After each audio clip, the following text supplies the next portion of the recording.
c'est ce qu'il faut. Donc, normalement, on peut commencer. D'accord. Bon, moi, je suis prêt, hein. Yes. Un, 2, 3, c'est parti. Bonjour tout le monde. Épisode encore spécial de Débrouillard. Je suis avec une pépite, une belle rencontre que j'ai faite il y a quelques mois.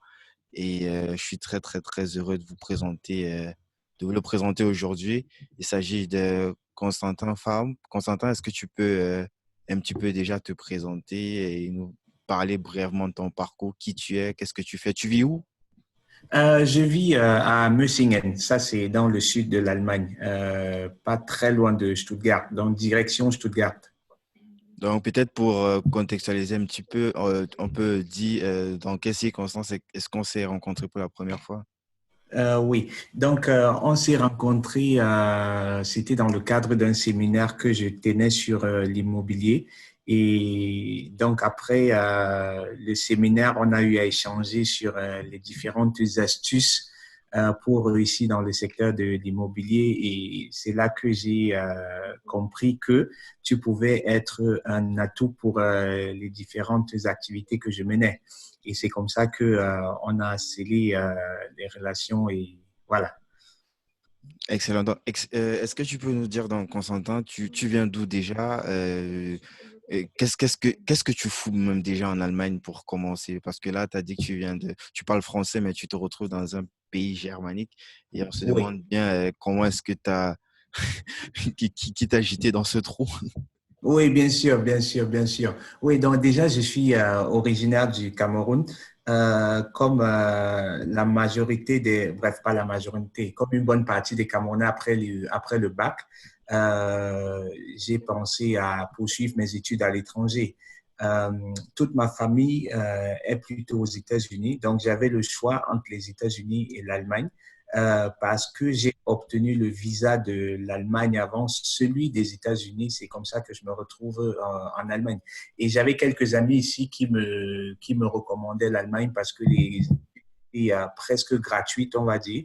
Et il y avait des possibilités pour les étudiants de faire des petits jobs et de payer leurs factures eux-mêmes. Sachant que mon frère est né aux États-Unis, bref, il était dépendant de papa. Je me suis dit, ben, c'est l'occasion pour moi d'être indépendant. Et c'est comme ça que je préfère aller en Allemagne plutôt qu'aux États-Unis pour poursuivre mes études. Mhm. Et c'est des études dans quel domaine exactement? Et peut-être avant, qu'est-ce que tu avais déjà comme... t'as fait l'université au Cameroun avant? Non, pas du tout. Directement après le bac, j'ai fait un bac D. Donc, après le bac, j'ai opté pour les cours de langue, hein. J'ai Mhm. fait des cours de langue et parallèlement, je montais le dossier pour les États-Unis, mais c'est allé tellement vite avec les cours de langue, avec le dossier pour l'Allemagne, que je me suis retrouvé en Allemagne. Donc, Excellent. ouais, donc j'ai fait un bac D et en Allemagne, j'ai fait des études en biotechnologie.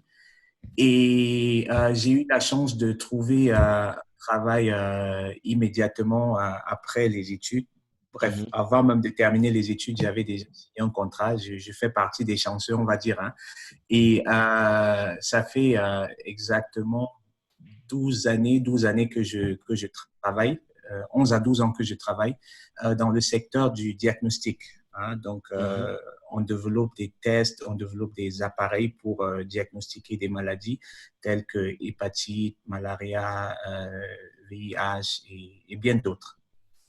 Donc, pour finir sur le domaine pro, j'imagine que pendant ces 12 années, au-delà de la partie euh, technique opérationnelle, tu as dû combiner d'autres compétences en termes de management. Et entre guillemets, c'est par rapport à ça que le projet, parce qu'on va parler, il faut rester jusqu'à la fin, on va parler d'un projet sur lequel on s'associe à deux qui découle euh, plus ou moins, entre guillemets, de cette compétence que tu as développée pendant ton parcours. Est-ce que tu peux me dire, c'est au-delà de la partie opérationnelle, qu'est-ce que tu as pu développer comme compétences pendant Oui. ce cursus de 12 années? Oui, donc déjà, quand je commence avec les études, quand je commence avec le travail, je savais déjà où je voulais aller. Donc, je savais que je ne veux pas être laborantin, donc je ne veux pas travailler dans un laboratoire. Et c'est comme ça que je me suis rangé dans activité export. Donc, je fais beaucoup de voyages à l'international où je suis spécialiste d'application, je suis commercial et en même temps, je suis technicien, ingénieur, hein, service engineer. Et donc, au bout de 3 ans, je me lasse un peu de ce que je fais et puis je me dis non, il faut que je fasse autre chose. Il faut que je rentre un peu dans le management. Il faut que je comprenne un peu plus la grande image, le fonctionnement de l'entreprise. Et c'est comme ça que je fais un MBA, un master en business administration. Et après cela, je prends plus de responsabilités côté management. Mais jusque-là, je n'étais pas satisfait parce que j'ai toujours été le bon élève. Hein. J'aime bien apprendre, j'aime bien échanger. Et c'est comme ça que je commence avec des études en psychologie. Mais au bout de 6 mois, j'arrête parce que je n'apprenais pas grand-chose de nouveau. Vu que je lis beaucoup, donc dans les livres, ce que j'apprenais en psychologie humaine, c'était du déjà vu.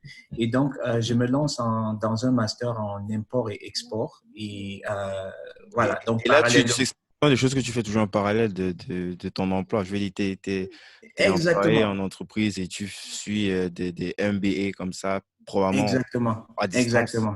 Exactement, exactement. Les souvenirs de cette période ne sont pas très beaux hein, parce que J'imagine bien. en plus de cela, je voyageais beaucoup. Donc, les moments pour moi d'apprendre mes leçons, c'était dans les avions. Quand j'étais entre les deux avions, je profitais de ce temps pour étudier dans les aéroports, dans les hôtels. C'est là que j'étudiais. Hein. Et puis, j'avais déjà ma première fille et mon deuxième et mon garçon, mon premier fils qui était déjà né.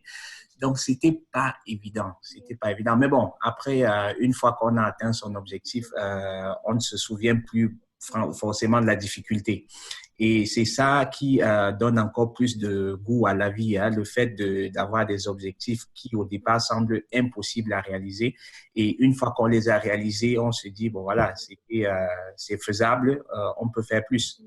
Effectivement. Donc, 12 années sur diverses compétences. Déjà, la partie pratico-pratique qui est l'ingénierie, ce que tu as appris lorsque tu étais à Oui, l'université, et la partie je vais arriver, managériale. oui, Donc, exact. parce que c'est que tu occupes aussi un poste de responsable RH bientôt. Euh, c'est pas. En fait, je suis directeur d'un département des spécialistes d'application. Les spécialistes d'application, qu'est-ce qu'ils font? C'est eux qui, après installation d'un appareil dans une clinique ou dans un laboratoire, c'est eux qui éduquent les utilisateurs, donc le client, à l'utilisation de cet appareil. Mhm. Donc, c'est eux qui ils maîtrisent la technique de l'appareil, ils maîtrisent le produit dans le détail, raison pour laquelle on les appelle des spécialistes. Et donc, c'est eux qui doivent transmettre cette spécialité aux clients pour qu'ils sachent se servir des appareils. Donc, moi, je suis directeur d'un département, d'une équipe de 11 personnes, très exactement. Et donc, je suis impliqué dans tout ce qui est recrutement des membres de mon équipe. De ce département-là, bien Exact, précisément. exact, exact. Donc, comme j'énumérais justement cette partie aussi de recruteur, de manager et de commercial, comme tu l'as si Exactement, bien exactement. noté. Oui, OK. Donc, l'idée, en fait, pendant ce podcast, ce serait, on a déjà fait en partie de traiter cette partie professionnelle et aussi la partie entrepreneuriale, parce que, comme tu l'as spécifié au départ, on s'est rencontrés dans le cadre d'un séminaire qui traitait de l'immobilier et oui, les gens ont pu se rendre compte parce que tu dis que, par le fait que tu as dit que tu présentais quelque chose, que c'est un domaine que tu maîtrises aussi, un domaine par lequel tu es passé. Et oui. est-ce que tu peux nous parler un petit peu de déjà, euh, comment est-ce que tu t'es lancé déjà dans ce domaine-là? Enfin, je vais dire comment tu t'es lancé dans l'entrepreneuriat en général, parce qu'à Oui, travers cette expérience immobilière, on va voir que tu as touché à d'autres domaines comme la bourse, avec une expérience entre 3 et 4 ans, si tu vas nous oui, parler. Et aussi le recrutement Oui, au-delà de ton entreprise dans laquelle tu exerces actuellement, c'est-à-dire aider oui, d'autres personnes soit à s'insérer, à trouver un nouvel emploi ou alors à se lancer lorsque tu viens peut-être oui, d'obtenir ton diplôme. Donc, oui. on commence déjà peut-être par la partie comment est-ce que tu te lances? Quelles sont tes influences? Est-ce que tu avais un grand frère, une grande sœur ou bien un oncle comme ça qui t'a plus ou moins influencé dans le fait que, hormis la partie professionnelle, tu te jettes aussi comme ça à ton propre compte. Oui, oui, oui.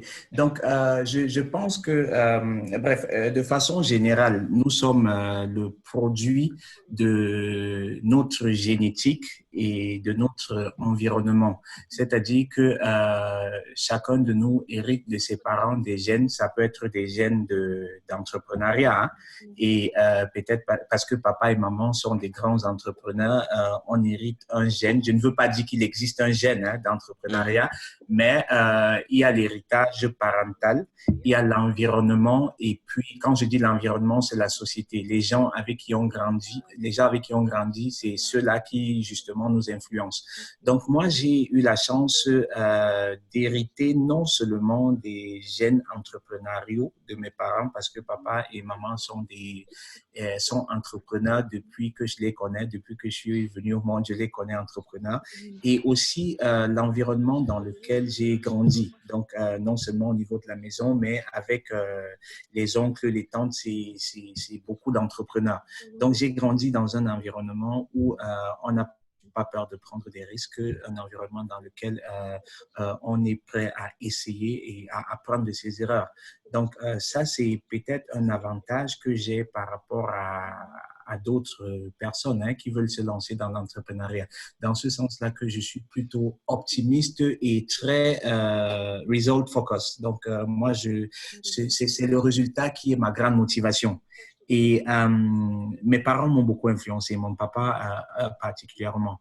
C'est un grand bosseur Ton et papa, lui, est-ce qu'on peut un petit peu parler de ton papa? C'est quoi? Est-ce que ton papa, c'est un petit peu, j'ai envie de dire, moi, mon papa, par exemple, lui, comme il a fait tous les boulots du monde, les moulins écrasés, tout ce qui est immobilier, des boutiques, tout ça, lui, à chaque fois qu'on lui demandait de se présenter, lui, son truc, c'était je suis un débrouillard. C'est quelque part lui qui a aussi inspiré le nom de ce podcast. Je sais pas ton papa, oui, comment lui, est-ce que lui se définit et par quel biais est-ce qu'il vous a oui. influencé, toi et peut-être tes frères et sœurs? Oui, donc mon papa, il est beaucoup plus dans l'immobilier. Hein. Donc, si on peut décrire mon papa avec un mot, c'est béton.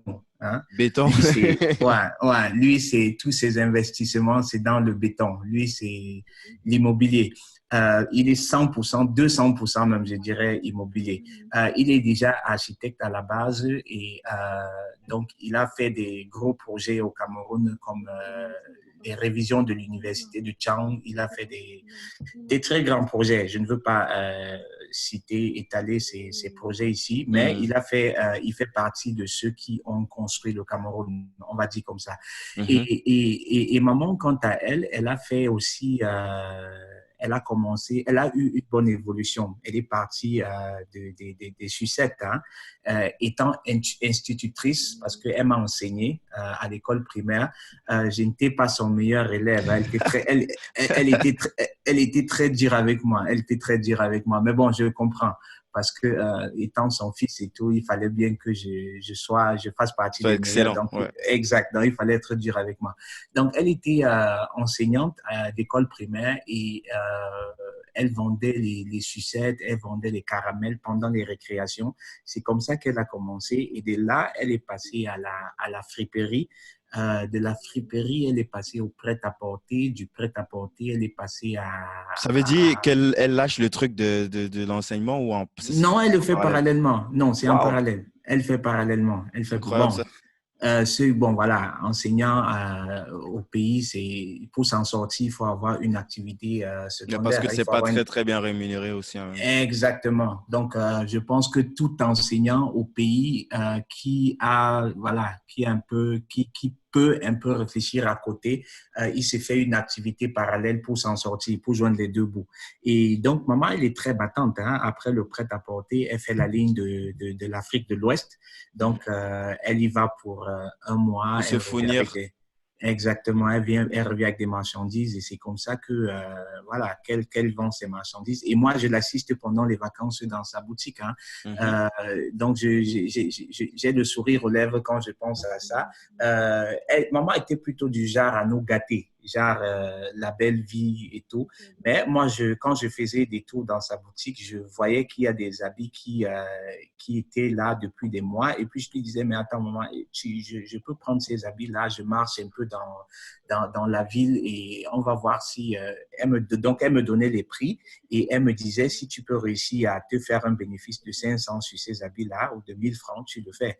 Et c'est comme ça qu'en fin de journée, je me retrouvais à faire 3000, 4000. Donc, je lui versais sa recette. Et Quatre en mille plus de… francs parce que comme il y a d'autres pays qui nous écoutent, Exactement. les personnes avaient des devises différentes. Donc, l'équivalent de, ça doit faire combien en euros? Peut-être, je sais pas, 5 euros, 6 euros, je sais pas. Oui, oui, un truc comme ça. Donc, ce que je faisais, je lui versais sa recette et puis je lui disais, en plus de ta recette, je me suis fait 4000 et elle m'encourageait, elle me donnait encore l'argent de poche. Et c'est comme ça que ça me motivait à venir à sa boutique, faire les tours du marché pour vendre Mhm. ses… Voilà. Donc, ça, c'est pour ce qui est de papa et de Ouais. maman. Ouais, Très, très, très battant. déjà très, très entrepreneur, étant Oui. plus jeune. Ouais. Oui, oui. Excellent. Et donc, exactement. Donc, moi, quand je grandis, quand j'ai fait des études, j'ai toujours une idée d'entrepreneuriat. Hein. Pour moi, il y avait rien de plus évident que de faire dans les affaires. Et donc, c'est comme ça que je me lance dans l'immobilier, je me lance dans des activités comme la mode, parce que Mhm. j'ai créé une marque aussi pour suivre les pas de maman, hein, qui a fait dans la mode. Et je me Ah, une lance marque dans… personnelle. Ouais, c'est une marque personnelle, On peut exactement. citer comment ça s'appelle? Ouais, en fait, c'est Farom, c'est mon nom. Donc, la Ah, marque porte mon nom et elle est disponible sur eBay. Au départ, je vendais sur Amazon, mais avec Amazon, ça n'a pas très bien marché parce que les prix d'abonnement de Amazon étaient plutôt, voilà, on va dire, élevés. Et mhm. donc, j'ai changé de stratégie en me positionnant sur eBay. Ok. Et donc, ça Ouais. veut dire si on tape sur eBay Farum, on va tomber sur tes produits, c'est ça? Exactement, exactement, exactement. Ok, Donc, on va mettre les liens dans la description de l'épisode pour ceux qui veulent voir un petit peu. C'est quoi comme produit? C'est juste des vêtements, des chaussures? c'est des chaussures, c'est des accessoires, ceintures, c'est aussi je fais aussi des vestes sur mesure, mais ça, je ne publie pas sur eBay vu que c'est sur mesure. Donc, c'est sur commande Tu commandes et et… on te fait ça exactement à ta taille, quoi. Exactement. Donc, je prends les mesures moi-même et puis je design la veste avec le client. Et j'ai des couturiers hein, en Italie, en Espagne qui le font. Excellent. Waouh. C'est vraiment impressionnant. Donc, est-ce que pour entrer dans le dur, est-ce que tu peux nous parler déjà de ton premier investissement immobilier? Parce que je sais que tu as forcément une anecdote. Je sais pas, tu vas me préciser. Est-ce que c'est ta résidence principale ou c'est… Non, non, c'est pas la résidence principale. Que justement, il y a une grosse anecdote avec dans ta résidence Ouais, principale. Tu vas sûrement justement. nous raconter ça plus tard, mais c'est quoi ton premier investissement? J'imagine que sur la partie immobilière, c'est là où tu as commencé peut-être à toucher des trucs un petit peu plus complexes, mais à haut rendement, j'imagine, tu vois. Ouais, ouais, ouais, exact, exact. Et avant de rentrer dans les détails de l'immobilier, je voudrais peut-être commencer par la fin, hein, commencer par le conseil de fin avant de revenir sur le détail. Moi, j'encourage ceux qui nous écoutent à viser très haut. Pourquoi? Parce que les choses que nous craignons le plus, hein, ce sont ces choses-là qui sont faites pour nous. Nous sommes des êtres de rêve, d'imagination. Quand vous voyez un bébé qui vient de naître, il passe son temps à rêver, hein, à Mhm. rêvasser. Et donc, nous sommes des êtres de rêve. Et très souvent, les rêves, les gros rêves que nous avons sont ceux-là qui nous font le plus peur. Mais c'est ceux-là pour lesquels nous devrions marcher. Nous devrions nous mettre en marche, en œuvre pour réaliser ces rêves-là. Donc moi, j'entendais toujours parler de l'immobilier. Ayant grandi dans l'immobilier, c'était évident, mais en même temps pas évident pour moi parce que je voyais mon papa construire des maisons et donc, je savais que c'est possible de le faire. Mais dans un contexte européen, j'avais ce mythe-là que pour construire, pour avoir un objet On achète immobilier, des maisons, on les construit pas, en fait. exactement. Et donc, quand je voyais les montants, je me disais, mais comment est-ce possible? Il faut être super riche pour le faire. Donc, c'est pas quelque chose, c'est pas pour moi. Et puis, à côté, il y avait des personnes super négatives qui disaient, mais attends, c'est pas l'affaire des Noirs, ça, c'est pour les Blancs. Et même si on ne veut pas intégrer ce genre de pensée dans sa culture, après, on se laisse quand même influencer négativement. Donc, après, je me dis, OK, si on ne s'investit pas dans l'immobilier, c'est peut-être parce qu'on n'a pas les informations que les autres ont. Parce que ceux qui le font, ils ne sont pas des magiciens, ils ne sont pas des super-héros comme on voit dans les films. Ils ont sans doute quelque chose que moi, je n'ai pas. Et donc, je commence à faire des recherches, je m'éduque sur YouTube. J'essaye de comprendre comment l'immobilier, ça fonctionne en Europe, plus précisément en Allemagne. Et je décide de passer à l'action. Et ma première action, c'était de travailler pour une agence immobilière. Donc, je décide de travailler pour eux pour mieux comprendre comment ça fonctionne. Et donc, je travaille avec eux Je me pendant… permets de te couper, hein, mais est-ce que là, tu es toujours employé dans ton autre boîte? Parce que Oui, bien sûr, je suis toujours employé. Là, je suis déjà employé. c'est Donc, incroyable. C'est comment c'est ouais, possible ouais. de faire 4000 choses en même temps, quoi. Oh bon, je suis très multitasking. Bon, après, je viens à mes limites hein, parce qu'on n'a Mhm. que 24 heures la journée, mais je suis très multitasking. Des fois, c'est pas bien parce que on ne termine pas toujours ce qu'on a commencé, mais après, c'est bien parce que ça me permet d'être aussi très productif, Mhm. de faire, d'atteindre beaucoup de résultats en peu de temps.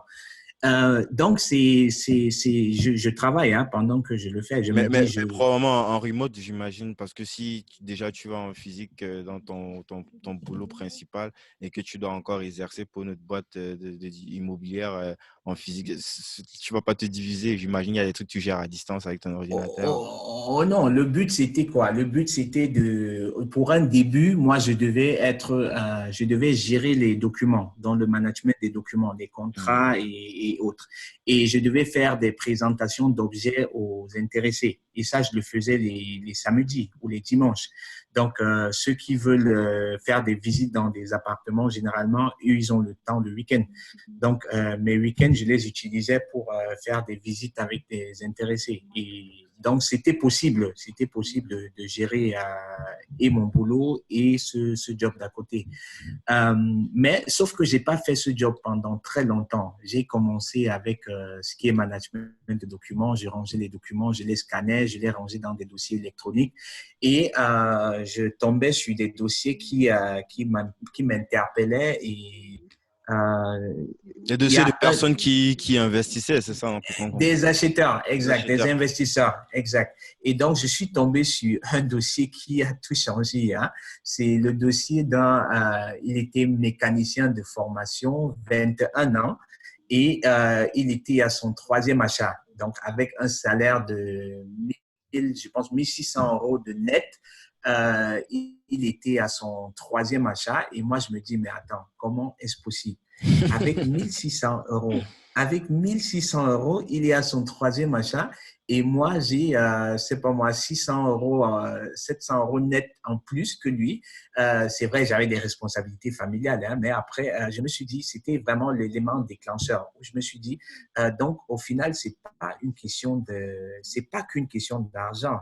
Parce que côté argent, je peux aussi m'acheter je sais pas, ne serait-ce que des petits appartements ou même des garages. Et c'est comme ça que je me dis, non, ici, il faut que je me lance. Et donc, je dis à mon boss, moi aussi, je voudrais acheter. Je ne veux plus être que employé, je veux être investisseur. Et il me dit, voilà, tu apportes tel document, tu apportes, il me donne une liste de documents à fournir. Le lendemain, j'ai tout préparé, je lui ai apporté les documents et il me dit, voilà, on a un truc dans notre portfolio qui serait peut-être intéressant pour toi. Tu réfléchis, est-ce que tu veux, je lui dis, je ne comprenais même pas encore comment ça fonctionnait, mais je lui ai dit, je ne veux rien savoir, je veux me lancer. Peu importe les risques qu'il y a à prendre là-dessus, est-ce que je peux financer? Il me dit oui, tu peux financer, c'est finançable. Tes moyens te permettent de le financer. Non, mais sinon, il faut pas il faut se lancer, mais il faut quand même aller étudier le truc, hein. On ne dit pas aux journalistes, hey, levez-vous, partez demain. Faites-vous former avant, ensuite lancez-vous. Et je Oui, pense bien que c'est le sûr, conseil que tu vas probablement donner aux gens qui vont, bien quels vont sûr. comprendre par rapport à ton parcours. Bien sûr, bien sûr. Non, en fait, je veux juste mettre l'accent sur ma motivation parce que Mhm. j'étais formé. J'ai bien dit, j'ai commencé par des formations sur YouTube et donc passer à l'action pour moi, être dans le concret, c'était déjà d'intégrer l'agence immobilière hein, pour être dans le concret. Quand je m'engage sur l'appartement, quand je dis, il y a des détails que je négligeais. Hein, je ne maîtrisais pas beaucoup la partie financière, des calculs de rentabilité et autres. Moi, j'ai fait entièrement confiance à mon boss sur ce coup. Je me suis dit bon voilà, il ne va peut-être pas je vais pas me retrouver dans la gueule du loup. Hein. Ouais. Donc, je lui ai fait confiance. Hein, mais après, comme dans toute affaire, comme dans tout business, à un moment donné, tu dois arrêter de faire des calculs et te lancer. Parce que Mhm. plus tu calcules, plus tu t'éloignes de l'action. Hein, parce qu'il y a toujours tu donnes l'espace aux peurs hein, de t'envahir et de te paralyser, de créer le brouillard dans tes actions. Ça, c'est mon expérience personnelle. Hein. Plus tu réfléchis sur une activité, sur un business, si déjà dès le départ tu avais des peurs, tu ne vas que donner l'espace à ces peurs-là voilà, de te paralyser. Donc, c'est comme ça que j'investis dans le premier business hein, avec le soutien de mon épouse qui aussi était très motivée parce qu'on le fait ensemble. Hein, Ah, en fait, vous investissez à deux à chaque fois. ouais, bien Et sûr, là, on est mariés. ça Ouais. rend le dossier beaucoup plus consistant parce que là, on fait peser le risque sur vous deux, donc forcément. Exactement. Pour la banque, c'est moins risqué. Hein. Si, juste pour que nos auditeurs comprennent, quand je parle de risque pour la banque, le fait d'avoir un crédit sur deux personnes, si moi, par exemple, en tant que principal du crédit, si je décède, la banque aura une personne, voilà, mon épouse pour payer, pour rembourser le crédit. Donc, le risque est moins élevé pour la banque. Effectivement, je peux faire peut-être un autre parallèle aussi avec la partie plus business de l'immobilier. Lorsque tu achètes un appartement et que tu mets cet appartement-là en location, pour la banque, c'est vraiment beaucoup plus intéressant parce que en fait, le crédit repose sur deux personnes. Si ton locataire ne paye pas le loyer à la fin du mois, c'est toi qui payes le loyer, contrairement au fait que si c'est ta propre résidence principale où le risque est beaucoup plus élevé pour la banque. Donc, c'est un peu le parallèle. Exactement, exactement. Donc, la résidence à usage personnel, c'est un passif, hein. Ouais.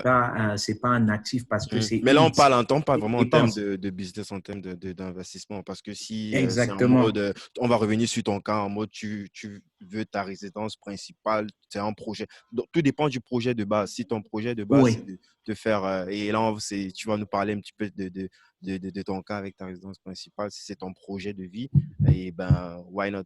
Mais en termes de business, généralement, c'est conseillé de faire plutôt l'inverse. Commencer par un truc en location, ça peut être en saisonnier ou plus longue durée. Et là, ça crée une meilleure confiance sur le long terme pour la banque et potentiellement de pouvoir multiplier cette action et acheter d'autres biens, quoi. exactement. Donc, ce que les auditeurs doivent comprendre, c'est quoi? C'est quand vous avez un appartement que vous mettez en location, comme tu l'as bien dit, Guy, le remboursement, en fait, vous prenez un crédit auprès de la banque, hein, mais c'est le locataire qui rembourse ce crédit.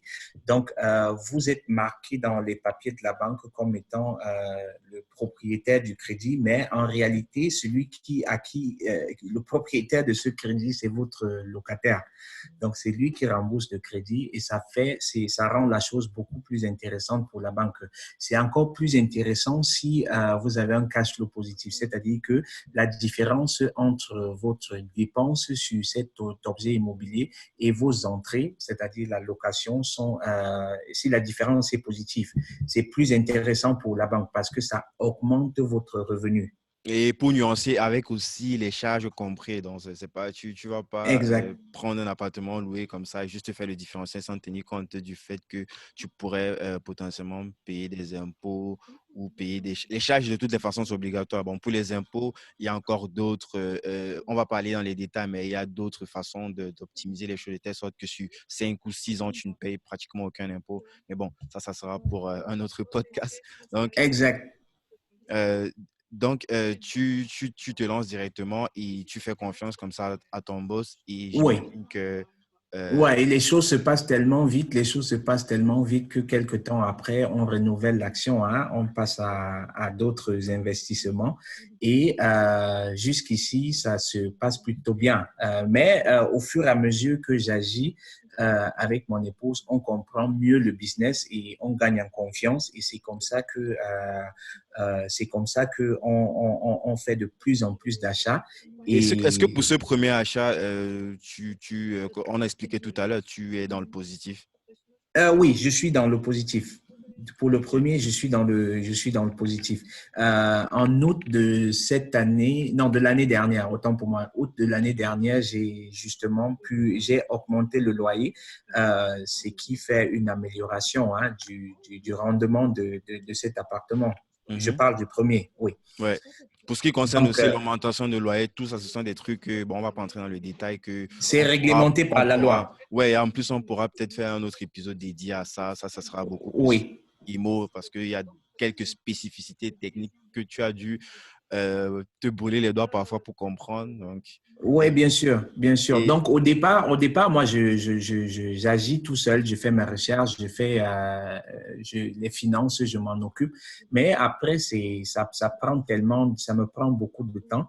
Et vu que je suis actif sur plusieurs fronts, donc moi, une question qui anime beaucoup ma vie, c'est comment je peux faire plus avec moins d'efforts, hein? Comment je peux avoir plus de résultats avec 80-20. exactement.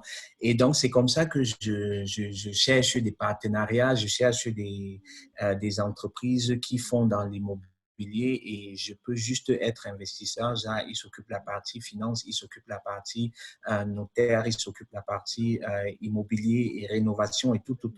Et avec mes calculs, si les calculs sont bons, je m'engage juste avec mon apport financier. Et c'est comme ça que je tombe sur une entreprise. Et c'est dans ce cadre-là, justement, Guy, que nous faisons le séminaire sur l'immobilier. Donc, je le faisais en partenariat avec cette entreprise-là. Elle est en Allemagne, basée à Karlsruhe, Wirtschaftsberatung Deutschland, VBD, Deutschland Mhm. justement. Donc, depuis ce temps, je suis actif avec eux à mes côtés. Yes. Et en parallèle de ça, vu que c'est pas par hasard que tu t'es retrouvé speaker lors de leur événement, il y a aussi une transaction business par rapport à ça, le fait que tout ce que tu closes, tu te prends bien évidemment un différence, comment on dit ça en français, provisions, Oui, une une une commission. commission, oui. Donc, c'est super, c'est intéressant parce que au départ, mes motivations étaient, comment je vais dire, elles étaient plutôt sociales hein, au départ. Et ça Elles le rend sont la chose, toujours, je l'espère. ouais, elles le sont toujours, bien sûr, et ça rend la chose encore plus intéressante. Bref, pour ceux qui me connaissent, ils savent que j'ai toujours été celui-là qui motive les gens à vraiment vivre leur meilleur potentiel, hein, à découvrir et à vivre leur potentiel. Parce que je suis convaincu que nous sommes capables de beaucoup de choses, seulement l'environnement nous empêche de vraiment fleurir et nos peurs vraiment nous paralysent à passer à l'action. Donc, au départ, départ, moi, je me dis, je l'ai fait, j'ai vu, c'était pas compliqué, c'était pas si compliqué que la majorité le pense. C'était même très facile. Et puis, je me suis dit, mais attends, tout Africain devrait faire pareil. Tout Africain devrait avoir investi dans l'immobilier en Allemagne parce que des objets, il y en a tellement. Les ingénieurs africains, camerounais en Allemagne, ils ont des bons salaires comparés aux mécaniciens. Hein, ils ont des très bons salaires. Et puis, je me disais, mais attends, pourquoi est-ce que les Africains ne font pas, n'investissent pas dans l'immobilier? Ça, c'est un investissement garanti, peut-être pas pour soi, mais pour les enfants. C'est-à-dire que si on investit dans un objet immobilier et les enfants à 21 ans, 25 ans, l'immobilier est entièrement payé, tout ce qui rentre comme location, c'est du cash positif pour les enfants. Et donc, moi, je me suis dit, il faut que je parle de cette opportunité aux Africains. Et c'est comme ça que je commence à faire déjà des séminaires tout seul, hein, où j'invite des Camerounais, des Africains. On parle de l'immobilier. Certains sont intéressés, certains pas, parce qu'ils ont des mythes, ils ont des croyances. Et j'essaye justement d'apporter un peu de lumière hein, à leurs questions. Et certains se font confiance et passent à l'action. Donc, avec VBD, au départ, c'était la même chose. Je me dis, OK, ça, c'est une plateforme justement pour toucher beaucoup plus de personnes. Et c'est après quelques séminaires, ils me disent, est-ce que tu sais qu'avec nous, tu peux te faire un peu d'argent sur les personnes que tu vas closer? Et je me dis, ben, pourquoi pas? Vu que mes motivations dès le départ étaient sociales et étaient plutôt motiver les gens à passer à l'action, vous me donnez, c'était un peu comme la cerise sur le gâteau, on va dire comme ça. Mhm. Ah, Donc, je me fais aussi un peu d'argent sur les commissions, mais comment je vais dire ça? Je ne mets pas l'argent devant. Pourquoi? Parce que je veux me rassurer que les gens qui investissent, qui comprennent ce qu'ils font mhm. et qu'ils soient convaincus de ce Ah, qu'ils font. c'est clair, le bénéfice ou l'argent ou ce que tu peux recevoir comme récompense, c'est juste une conséquence logique de ta démarche. Donc, c'est Ouais, clair, tout le monde comprend ça. Donc, ouais, euh, tu crées ce partenariat-là avec VBD, tu investis déjà toi-même en tant que personne et aussi tu ouais, évangélises comme ça d'autres personnes ouais, à faire la même chose que toi pour aspirer à atteindre cet objectif-là, d'être soit libre financièrement ou de préparer l'avenir de ses enfants. Et exact. euh, on a Bon, parlé. c'est pas que préparer l'avenir de ses enfants, hein, parce que si sur un appartement, juste pour un petit parallèle, pour qu'on comprenne mieux, si sur un appartement, quelqu'un se fait un cash flow de 100 euros, il a 10 appartements, à 100 euros, ça lui fait 1000 euros. Donc, il peut vivre de ses appartements. Hein, il peut vivre de Ben, ses je suis appartements. complètement d'accord avec toi. Oui, Quand je parlais de préparer l'avenir de ses enfants, c'était beaucoup plus sur. Il faut déjà toujours se définir un objectif. Quelqu'un, il va se exactement. définir un objectif, par exemple, de se construire un gros parc immobilier. Why not? Oui, Mais il y a d'autres qui ne sont pas forcément dans l'hyper exact, exact, croissance. Ils veulent juste un petit truc et exact, exact. parce qu'il faut bosser, c'est pas que tu restes là et tu fais rien. Il Non, faut bien sûr, bosser, bien sûr, il y a des dossiers qu'il faut étudier, même si tu as l'entreprise au milieu qui te propose des trucs qui sont semi-filtrés. Il y a bien quand même sûr, un boulot qu'il faut faire si tu veux atteindre un certain type d'objectif, si tu veux vivre juste de ça. bien sûr, Donc, quand bien je sûr, parlais bien sûr. de préparer la vie de ses enfants, c'est parce que pour certaines personnes, c'est ça leur objectif de vie. Why not? Surtout Oui, pour des gens de la communauté généralement africaine, ils sont plus des projets genre la famille, les enfants. Et oui, oui. ça, c'est pas un jugement de valeur, c'est chacun qui a ses Non, objectifs. c'est clair, c'est une question de stratégie et c'est à chacun de définir sa stratégie. Quand on parle d'immobilier, il ne s'agit pas juste d'acheter et de mettre en location parce que même en Sinon, c'est location, vous facile, pouvez. tout le Ouais, monde peut acheter. exact. Possible. Mais est-ce Il que tu faut peux acheter le taper. bon objet et faire de l'argent? Ça, c'est notre sujet. Oui, oui. Non, c'est une question de stratégie. Et il faut définir sa stratégie avant de s'y lancer. Mais comme toute chose, hein, il faut s'informer, il faut comprendre la chose parce que très souvent, quand on est stressé ou quand on a peur de faire quelque chose, c'est l'ignorance qui est à la base. C'est parce qu'on ne comprend pas. Et au lieu de prendre les coups chemin et de dire c'est pas un business pour moi ou c'est pas un business pour les Africains, il vaudrait mieux de s'informer, il vaudrait mieux de se rapprocher de ceux qui l'ont fait et de savoir comment est-ce qu'on fait. Parce que c'est à ce niveau-là que beaucoup de nos frères pêchent. Juste dit, c'est pas. Bref, ils s'accrochent à leurs croyances plutôt que de s'accrocher aux gens qui l'ont déjà fait et savoir comment ils ont fait. Effectivement. Donc, on a parlé de tes débuts dans l'entrepreneuriat via Limo, de ton activité avec ta marque personnelle qui porte justement ton nom. Et il y a aussi d'autres canaux que j'ai spécifiés, notamment ce qui concerne le leadership, la bourse, le Oui. management. Et je ne sais pas si tu peux nous parler brièvement de ces points-là avant qu'on ne tombe sur le projet qui nous lie principalement. Oui, je vais commencer peut-être par la bourse. Mhm. Oui, donc j'ai vu que je voyageais beaucoup. J'étais toujours en contact avec des personnes, on va dire, super riches parce que c'était des voyages d'affaires que je faisais. Et donc, j'étais en contact avec des leaders des clients que je rencontrais. Et donc, j'étais toujours intéressé à savoir, à connaître leur Ça, c'est pour la boîte de biotech, quoi, les clients de cette Exact, boîte. exact, exact, exact, exact. Donc, étant dans des grands milieux, étant en contact avec des grandes personnes, je m'intéressais à leur parcours et je me suis rendu compte d'une chose, c'est quoi, la majorité, ils investissaient dans l'immobilier. Ça, c'était de un. Donc, c'est un élément qui me convainc hein, du fait de s'intéresser à l'immobilier et aussi dans la bourse pour bien d'autres. Donc, un soir, je discutais avec un ami. Il me dit, lui, il fait dans la bourse. Je lui pose des questions, ça se passe comment et tout, et tout, et tout. Il me dit comment ça. Bref, il me décrit un peu en gros comment ça se passe et il me parle des actions sur lesquelles il a investi. Et donc, moi, je me dis, oh, ça a l'air intéressant. Comme avec les autres activités, je m'éduque sur YouTube. Comme d'habitude, hein, je passe très vite à l'action, je m'éduque sur YouTube. Tout ce que je pouvais faire à l'instant, je l'ai fait, comme créer un compte de trading. Donc, je crée ça sans même savoir comment ça se passe. Je sais qu'il faut créer un compte, je crée le compte, je continue de m'éduquer et c'est comme ça que je passe très vite à l'action. Hein. Mhm. Donc, ça, c'est peut-être un élément qui fait ma force, le fait de passer à l'action. Une idée, ça ne suffit pas. Une idée, c'est bien beau, mais après, il faut la concrétiser pour faire la différence. Et donc, je passe très vite à l'action et pendant que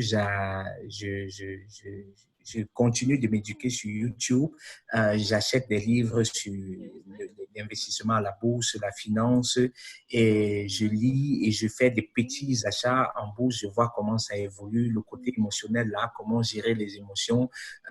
Donc, je vois comment les actions montent, elles descendent, elles montent, elles descendent. Je panique pas. Euh, ouais, donc je dors pas et tout. Donc, le début, c'était important pour moi de passer à l'action, de voir, d'être dans la chose, quoi, et de voir comment est-ce que ça évolue.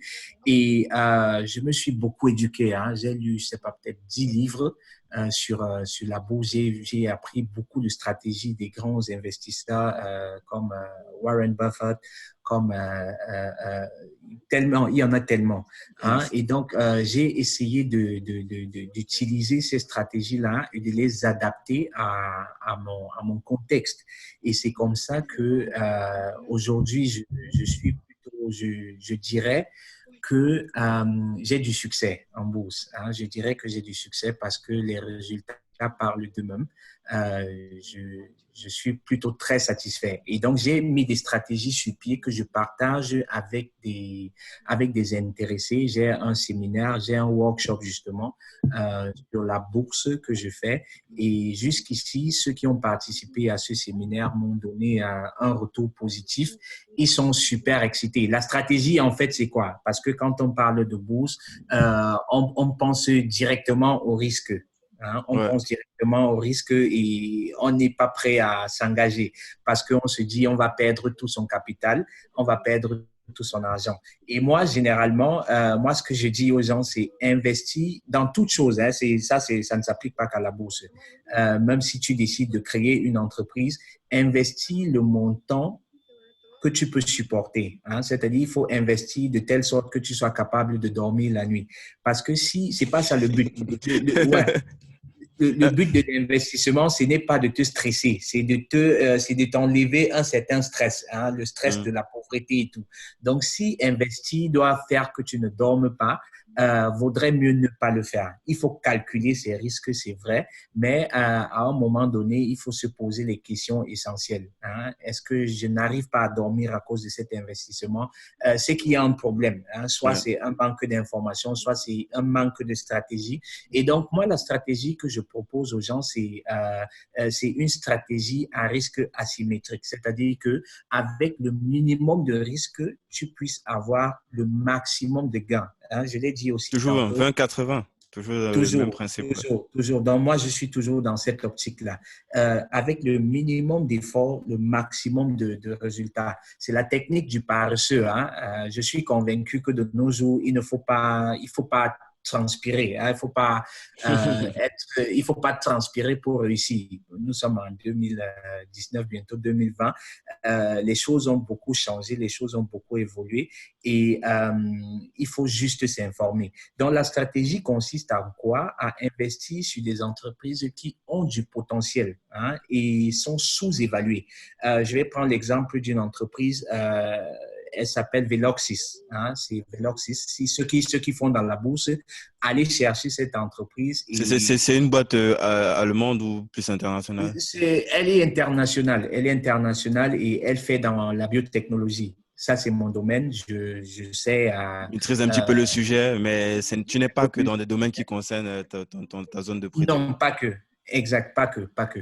Et ce qui est bien, ce qui est intéressant avec les biotech, c'est quoi? C'est qu'il n'y a pas de limite vers le haut. Hein? Mhm. Dans ce sens-là, qu'une entreprise pharmaceutique qui va développer son médicament, elle n'a peut-être pas de concurrent.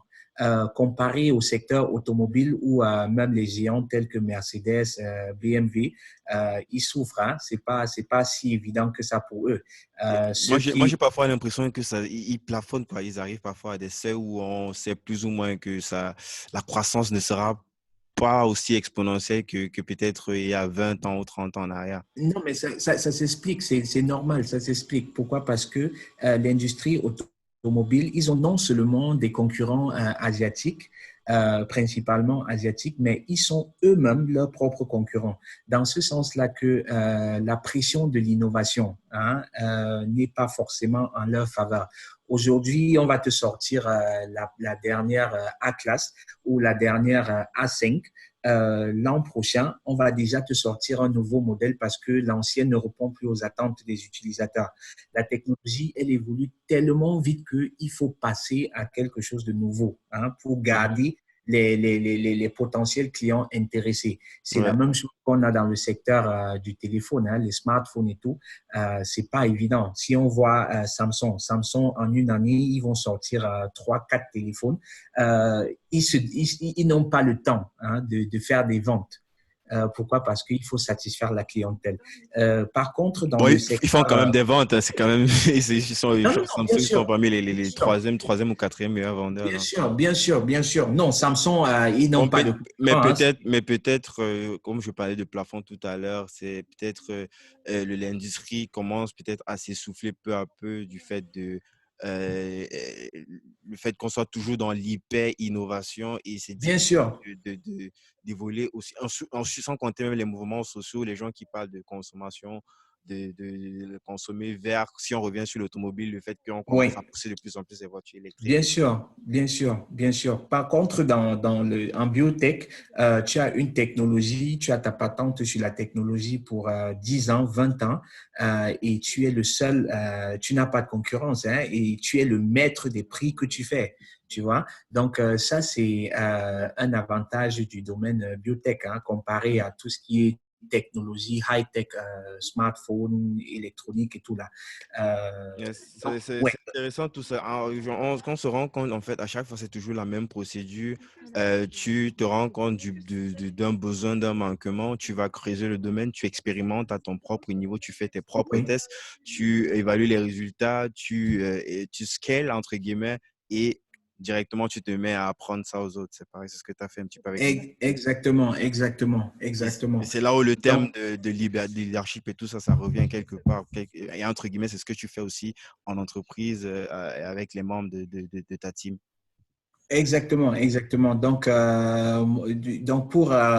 pour clôturer avec la bourse, la stratégie, elle est toute simple, hein. Il est question d'investir sur des entreprises qui ont du potentiel. Et quand je parle de potentiel, c'est pas subjectif parce qu'il y a des outils pour analyser les entreprises. Et tout ça, j'enseigne Mhm. aux participants comment faire des analyses, comment être sûr des risques que l'on prend. Je ne voudrais même pas parler du risque parce que si je vais revenir sur l'exemple de Veloxis, j'ai investi chez Veloxis quand l'action était à 21 centimes. Hein, à 21 centimes, tout étudiant peut s'offrir une action à 21 centimes. Hein. Et aujourd'hui, l'action, en moins de 6 mois, l'action est à 68 centimes. Donc, faites le calcul en termes de pourcentage et vous voyez ce que ça fait pour ceux qui peuvent s'offrir 1000 actions, hein, pour ceux qui peuvent s'offrir 10 000 actions, 100 000 actions, 1 million d'actions. Donc, le but, c'est d'acheter au plus bas possible et de revendre au plus haut possible. Donc, si on passe de, disons, 10 centimes à 50 centimes, ça fait déjà 40 centimes. Hein? Qu'est-ce qui va arriver à une entreprise que vous achetez à 10 centimes? Elle ne peut pas creuser la terre pour entrer dans la terre. Donc, au pire des cas, elle va se retrouver à 0 euros. Donc, si vous avez mis un investissement de 100 euros pour avoir 1000 actions à 10 centimes, euh, qu'est-ce que ça vous fait? 100 euros. Tu vois un peu ce que je veux dire? Ouais, ouais, c'est Ouais, dans la même démarche, quoi. exact. Et peut-être pour reformuler ça, mes propres thèmes, c'est plus genre, tu investis quelque chose que tu es prêt à perdre. Tu ne comptes pas sur Exactement. ça pour vivre. Et l'avantage, Exactement. c'est que au niveau même émotionnel, tu n'as pas la même approche que Exactement. quelqu'un qui compte sur ça pour pouvoir aller acheter sa Porsche après. Donc, Exactement. Et je ne suis pas spéculatif, donc je préfère ne même pas parler du terme perdre. Pourquoi? Parce que je prends bien la peine de les analyser et je suis convaincu à au moins 99% que c'est des entreprises qui vont monter en flèche. Pourquoi? Ouais. Parce que je connais leurs produits, je connais le secteur d'activité et j'ai fait mes analyses, je décortique les finances et je sais que ça va monter. C'est pas risque zéro, sauf qu'il y a quand même un gros travail en amont pour Exact. mettre toutes les chances de son côté pour pouvoir. Exactement, exactement, exactement. Et Donc, donc, le risque, il est plutôt très bas et les chances de réussite sont plutôt très, très grandes.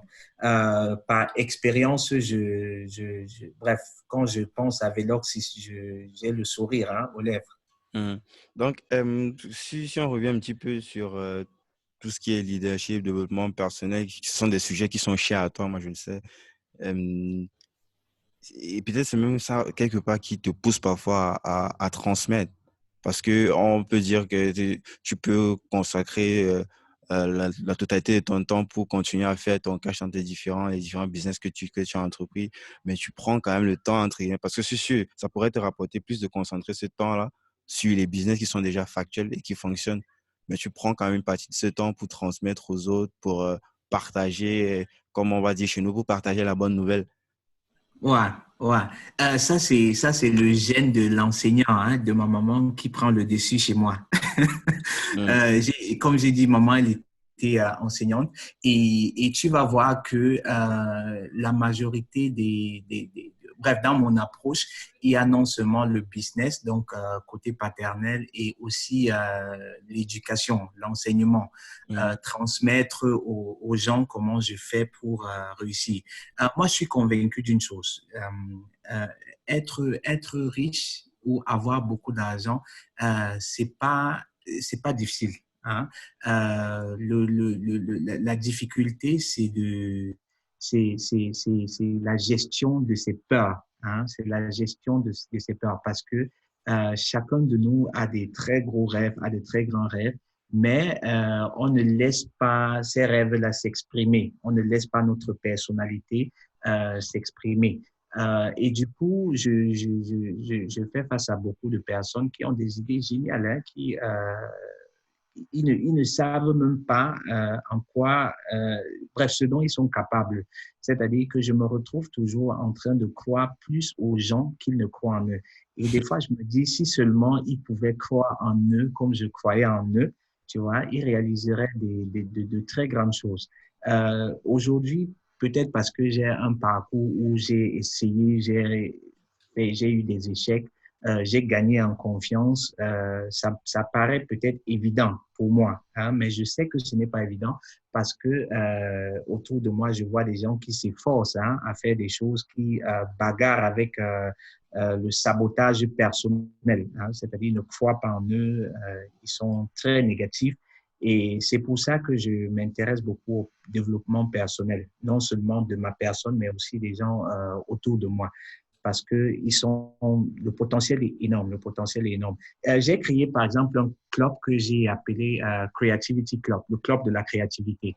Un club qui rassemblait des étudiants de plusieurs départements, hein, des électroniques, Maschinenbau, ingénierie mécanique. Euh, Génie mécanique, parce que c'est pas tout le monde qui comprend en français, qui comprend Oui, dans génie, Maschinenbau, c'est pour génie mécanique, génie mécanique, électronique. électronique, biotech et tout. Donc, on réfléchissait ensemble sur des sujets hein, et c'était impressionnant de voir comment plusieurs personnes de différents domaines pouvaient contribuer à la construction de quelque chose. C'est-à-dire qu'il y avait des idées, il y avait une idée de base, mais on voyait du biotech, on voyait du génie mécanique, on voyait de l'électronique, on voyait vraiment de tout là-dedans. Et c'est autant de choses qui m'ont inspiré dans mon parcours à partager de plus en plus avec les gens. Mais après, il y a des gens qui veulent apprendre, il y en a qui ne veulent pas apprendre et on se dit, voilà, on fait avec ce qu'ils veulent hein, ou qui Ouais, excellent. Donc, pour revenir sur certains ont dû voir défiler sur les réseaux, notamment mes réseaux et les réseaux de consentants aussi, un projet au nom de Super Séducteur de recruteurs. Donc, pour expliquer un petit peu comment tout ça naît, moi, ça fait déjà, et on en a parlé un petit peu en off lorsqu'on s'est rencontrés. Moi, j'avais déjà des idées depuis très longtemps de créer une sorte de hub, de plateforme comme ça où les gens pouvaient peut-être après une formation bien spécifique ou alors euh, lorsque peut-être tu as arrêté de bosser à un autre endroit où tu as envie de changer, tu as envie de trouver un nouveau boulot, une plateforme comme ça intermédiaire qui faciliterait en fait euh, euh, le fait de trouver un nouvel emploi en fait. Mais l'idée n'était pas très claire dans ma tête. J'ai travaillé sur le projet, j'ai même fait une sorte de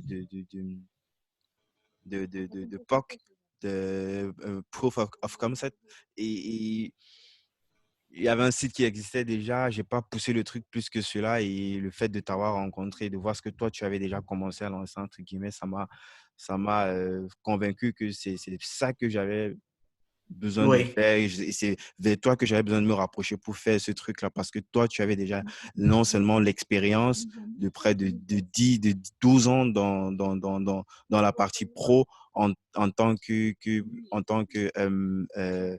euh, simple travailleur et après recruteur. Donc, tu étais des deux côtés. Tu sais exact. exactement comment est-ce que ça se passe des deux côtés.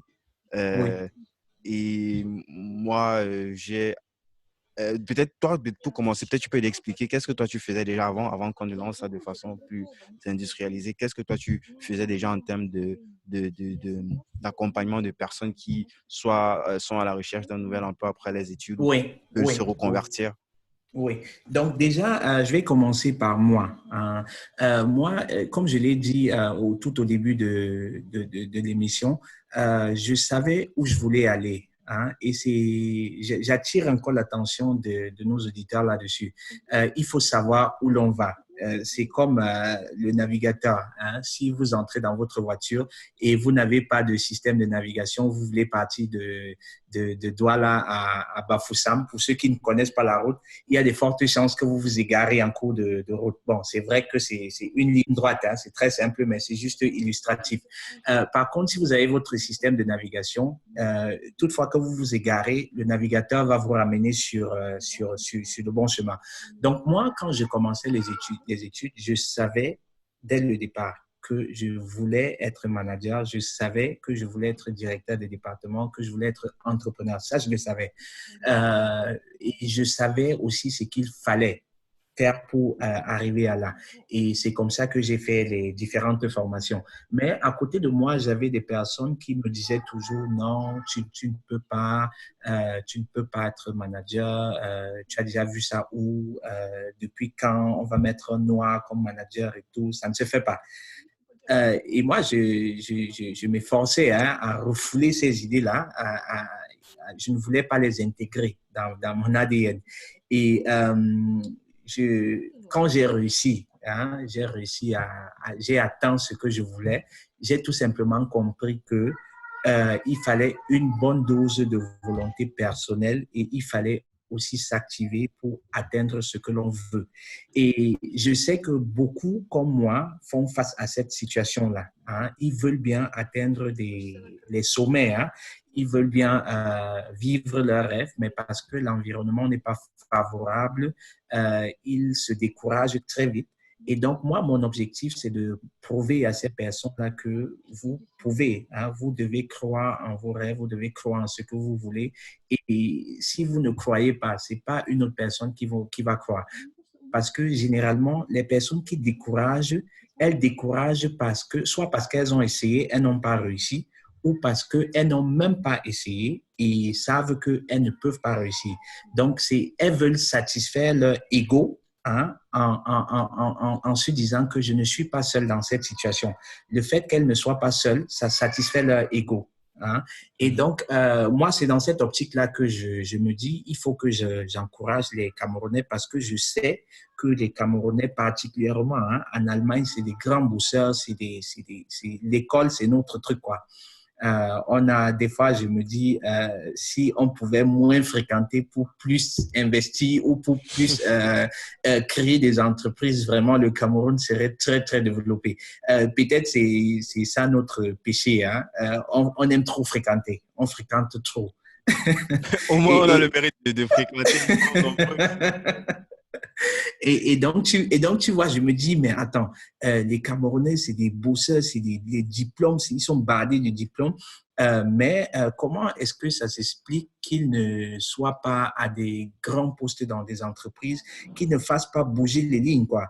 Et c'est dans cette optique que je me dis, je dois déjà aider ceux qui finissent avec les études à trouver un emploi dans l'entreprise de leur rêve, parce que chacun de nous, quand il termine ses études, il a au moins une à deux entreprises qu'il voulait rejoindre. Donc, je me dis, je dois mettre mon expérience à disposition des jeunes pour qu'ils décrochent le job de leur rêve et pour ceux qui sont déjà en entreprise, qu'ils sachent comment faire pour évoluer, donc passer d'employé à, je ne sais pas, à manager d'équipe, à manager de département et pourquoi pas à CEO. Tout ça, c'est possible. Il faut juste savoir comment le faire. Et pour être des leaders, il faut savoir comment le faire. Donc, j'encourage les jeunes déjà à entrer dans l'entreprise. Une fois dans l'entreprise, comment évoluer au sein de l'entreprise, booster sa carrière professionnelle et voilà, vivre ses rêves. Excellent. Et moi, le truc, ça m'a séduit de tout de suite lorsque tu m'expliquais. Et en plus, tu avais déjà fait, on va dire, je ne vais pas appeler ça test, tu avais déjà commencé, entre guillemets, à accompagner quelques personnes Ouais. Ouais. Notamment, c'était deux ou trois étudiants. Il y a eu une dame parmi, si je ne me trompe pas, qui, Exactement. qui a eu deux ou trois possibilités. À la fin, c'est elle qui avait le choix de partir dans l'entreprise où elle voulait. Et Exactement. tu vas nous Exactement. parler un petit peu de ça, nous expliquer aussi en quoi est-ce que cet accompagnement consiste, la partie CV, la partie lettre de motivation et aussi la partie coaching pour être le meilleur candidat possible pendant Ouais. l'interview. Oui, oui. Donc, c'est une success story, hein. C'est une histoire vraiment, elle est très belle. Pourquoi? Parce que c'est mon petit frère, en fait, qui a une amie qui, elle a déjà envoyé près de 25 demandes et elle a eu des refus, que des refus. Donc, elle est très frustrée. Et elle discute avec mon petit frère et mon petit frère, sachant ce que j'ai fait, il lui dit, mais attends, il faut te faire coacher, mon frère aîné, elle me connaît d'ailleurs, hein, mais nous ne sommes pas amis. Donc, elle a assisté aussi justement au Creativity Club dont je parlais. Donc, elle savait que je faisais ce genre de choses. Sauf que cette fois, c'était pas gratuit, c'était payant. Hein? Donc, ouais, je sais pourquoi je dis ça. C'est Tu vas normal. comprendre, tu vas comprendre pourquoi. Donc, au départ, mon frère lui parle de ça. Il lui envoie un document qui résume en fait le projet, le partenariat avec elle. Mais elle dit non, c'est trop cher. Je peux pas m'offrir ce service-là Si et c'est trop tout. cher, c'est combien? Est-ce que tu peux nous dire le prix que c'était à cette époque? C'était quoi? C'était un prix promotionnel, hein, parce que je savais que vu que je commençais et je venais justement de mettre l'activité sur pied, c'était un prix promotionnel de 150 euros pour tout le paquet. Hein. Aujourd'hui, c'est plus ça, Non, mais bon. c'est clair, parce que un accompagnement de la lettre de motivation CV jusqu'à le coaching pour l'interview, Ouais. Mais cent bon, je cinquante pense, euros, c'est cadeau, c'est vraiment. ouais. Bon, après, je pense que quand on comprend de quoi il est question, l'argent devient secondaire. Et aujourd'hui, bon, je permets que je continue avec l'histoire. Bien sûr, Donc, c'est juste que les gens comprennent que tu payes 150 euros pour trouver un boulot où tu as 30, 40 000 balles par an, quand même. ouais, exactement. Donc, elle se dit non, c'est trop cher, elle ne peut pas s'offrir ce service-là et tout. Moi, je dis à mon petit frère, alors dis-moi, c'est ton ami. Je veux bien l'accompagner. Tu sais, moi, je mets pas l'argent devant. C'était une connaissance en plus, je la connaissais. Et puis mon frère, il me dit non, elle est tellement stressée, elle ne sait même plus quoi faire. Est-ce que j'accepterais qu'elle me paye en tranches? Je lui dis ok, c'est pas un problème, je vais le faire. Et comme d'habitude, je ne mets pas l'argent devant. Pourquoi? Parce que je suis convaincu que si tu poursuis l'argent, c'est-à-dire que l'argent est devant et toi tu es derrière, l'argent court plus vite que toi. Tu ne vas jamais le rattraper. Pourtant, si tu as une longueur d'avance, hein, l'argent va te rattraper. Tu vois un peu le Mhm. truc. Voilà. Donc, je lui dis, ça va, c'est pas un problème. Voici ce qu'on va faire. Chez nous, au pays, généralement, quand tu as ton premier salaire, tu donnes une partie aux parents. Hein. J'aimerais que sur ce coup, tu me considères comme l'un de tes parents et que quand tu auras ton premier salaire, que tu vois comment est-ce que tu vas me gérer comme ton parent. Elle me dit, ah, waouh, ça c'est super. Avec ça, je suis d'accord. Donc, je lui dis, d'accord, envoie-moi ton CV, le CV que tu utilisais pour envoyer aux différents recruteurs. Donc, elle m'envoie le CV, elle m'envoie sa lettre de motivation et je me rends compte que, comme la majorité des candidats, hein, elle a un CV, elle a une lettre de motivation qu'elle envoie en masse comme un automate à toutes les entreprises. Et ça, déjà, c'est la première erreur. Ça ne passe pas parce que les recruteurs, ils savent tout ce qui est demande en masse là. Ça, on le sait. Et chaque lettre de motivation doit être adaptée à une entreprise. Pourquoi? Parce que les entreprises ne sont pas les mêmes et ne demandent pas les mêmes choses. Hein? Une entreprise A va vous demander du chocolat, vous ne pouvez pas venir lui donner du beurre.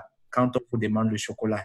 Donc, les compétences qu'on vous demande vont toujours différer d'entreprise à entreprise, raison pour laquelle il faut faire attention à adapter sa demande à chaque entreprise. Donc, ça, c'est la première chose que je constate chez elle. Et son CV aussi, je constate que dans son CV, il est non seulement, il n'est pas attractif, dans la forme, c'est-à-dire l'emballage, parce que le CV, c'est quoi? C'est la porte, c'est la clé hein, pour qu'on entre dans une entreprise. C'est le premier élément, c'est l'outil de marketing hein, que les Ben, recruteurs je me vont. permets de te couper. Toi, en tant que recruteur, est-ce que c'est ça que tu regardes en premier avant de commencer à étudier le reste du dossier, par exemple? C'est comme tout homme qui regarde une belle femme hein, ou toute femme qui regarde un homme. On est d'abord intéressé par l'apparence. Hein? C'est-à-dire que c'est d'abord l'emballage qui compte avant qu'on entre dans le contenu. Et donc, c'est le premier détail pour moi. Si en 6 secondes, 5 secondes, je ne suis pas convaincu par la forme, je mets d'abord de côté. Hein, le temps de, parce qu'on n'a pas qu'une demande, hein, on reçoit 50 demandes et donc tu ne veux pas prendre tout ton temps pour aller creuser dans chaque demande.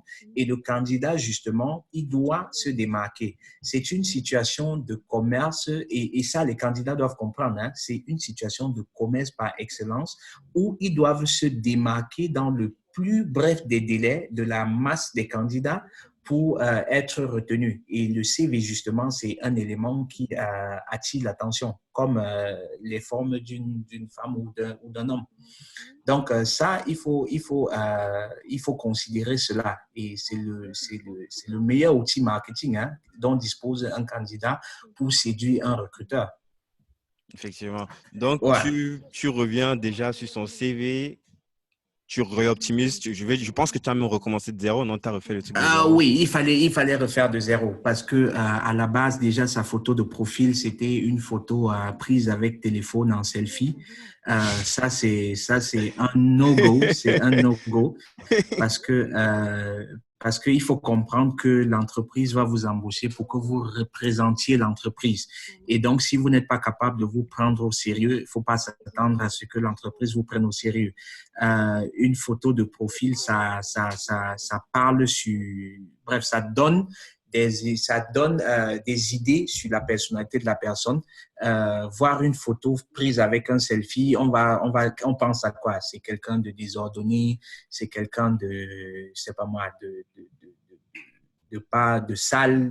Bref, il y a beaucoup de pensées qu'on peut avoir, quoi. Beaucoup, et justement, le rôle du candidat ou alors son devoir dans ce cas, c'est de limiter l'espace de spéculation aux recruteurs. C'est-à-dire, il ne faut pas donner d'espace aux recruteurs pour spéculer, pour qu'ils pensent, parce que toutefois qu'il devra spéculer, il va spéculer dans la mauvaise direction. Tu vois un peu ce que je veux dire. Bien sûr. Donc, il faut être le plus clair possible et éviter des impressions négatives parce que la première impression, c'est celle-là qui compte la plus.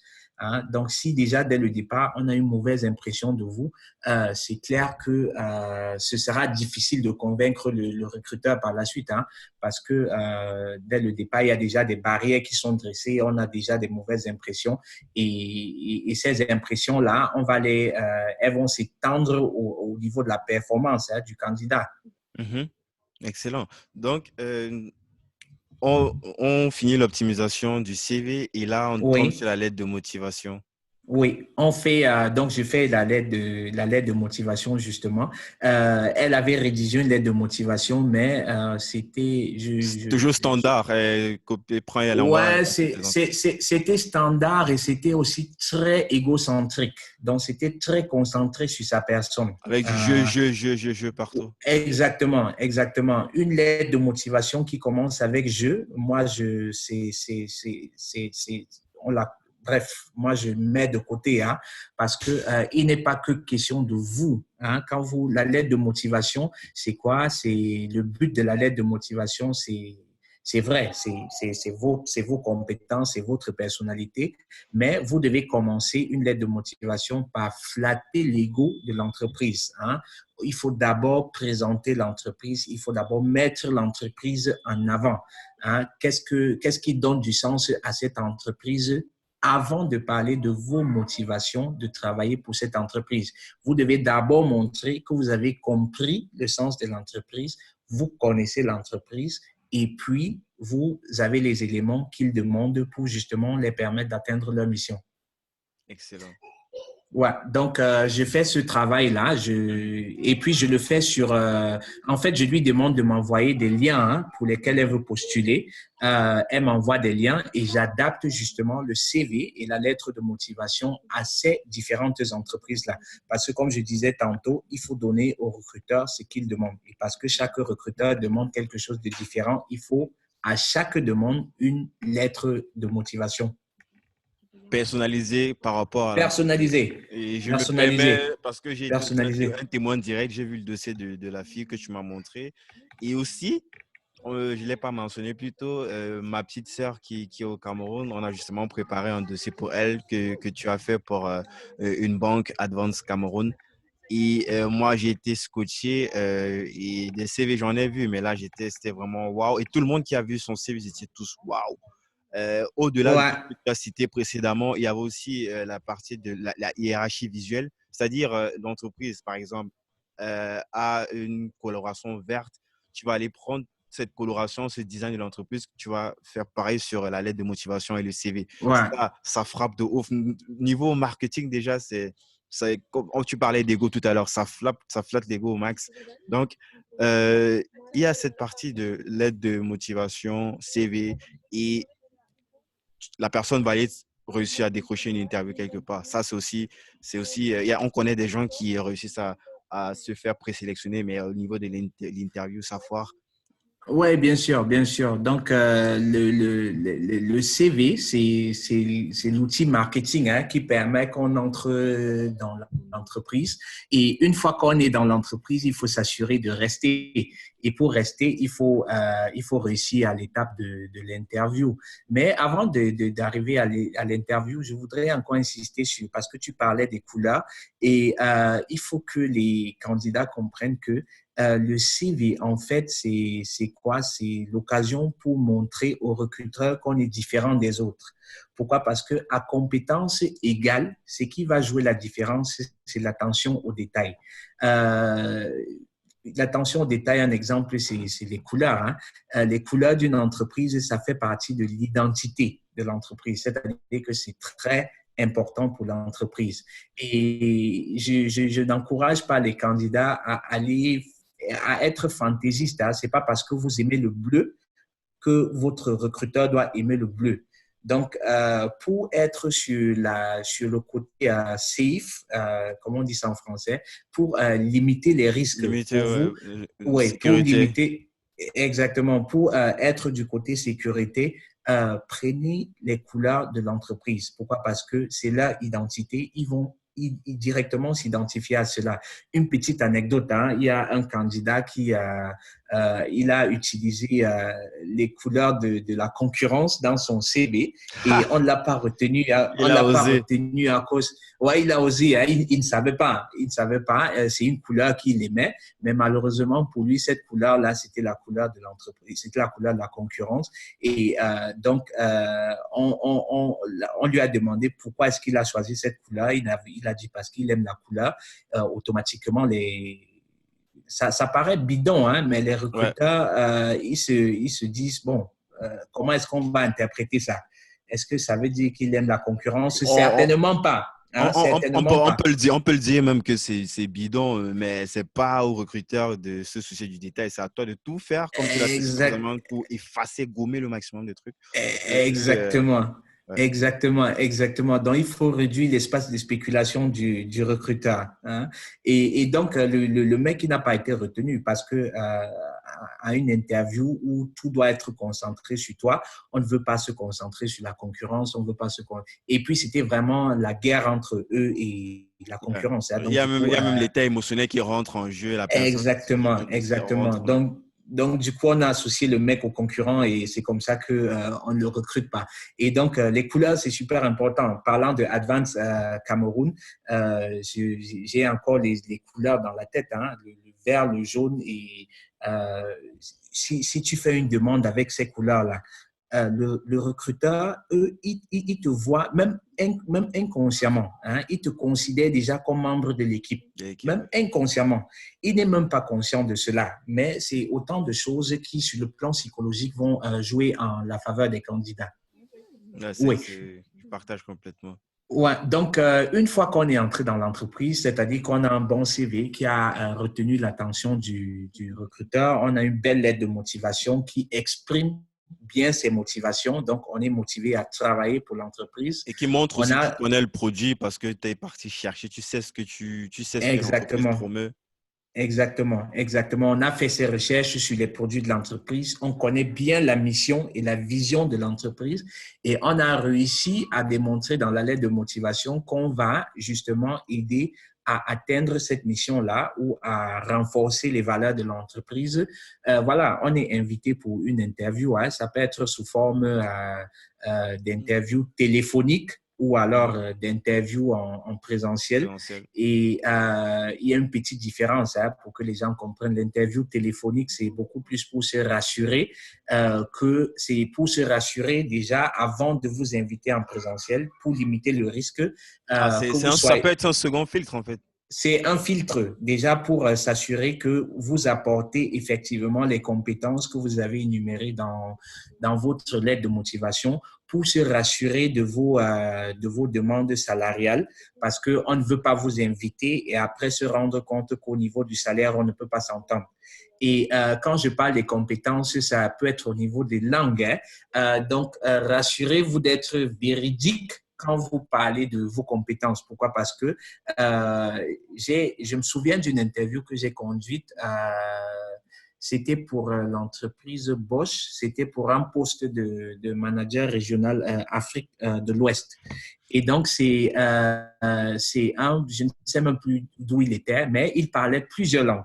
Et donc, il m'interviewe et il me dit, je vois dans votre CV que vous parlez parfaitement français, vous parlez parfaitement anglais, vous parlez allemand, vous parlez espagnol. Je lui dis, oui, c'est vrai.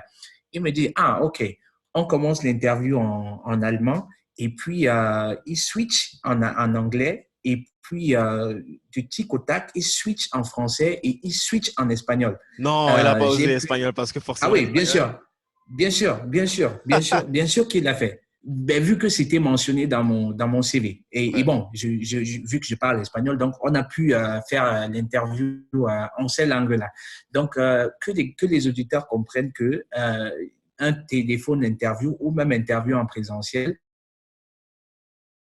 si vous dites, vous parlez allemand ou vous parlez espagnol, on va vous interviewer en ces langues-là. Raison pour laquelle, quand je fais des appels Guy, je prends la peine de quantifier, parler allemand, c'est 80%, c'est 50%, c'est 20%, parce qu'il faut limiter, comme je dis, la spéculation chez les recruteurs. Et autant mieux lui dire, je parle espagnol, c'est vrai, mais je ne parle qu'à 20%.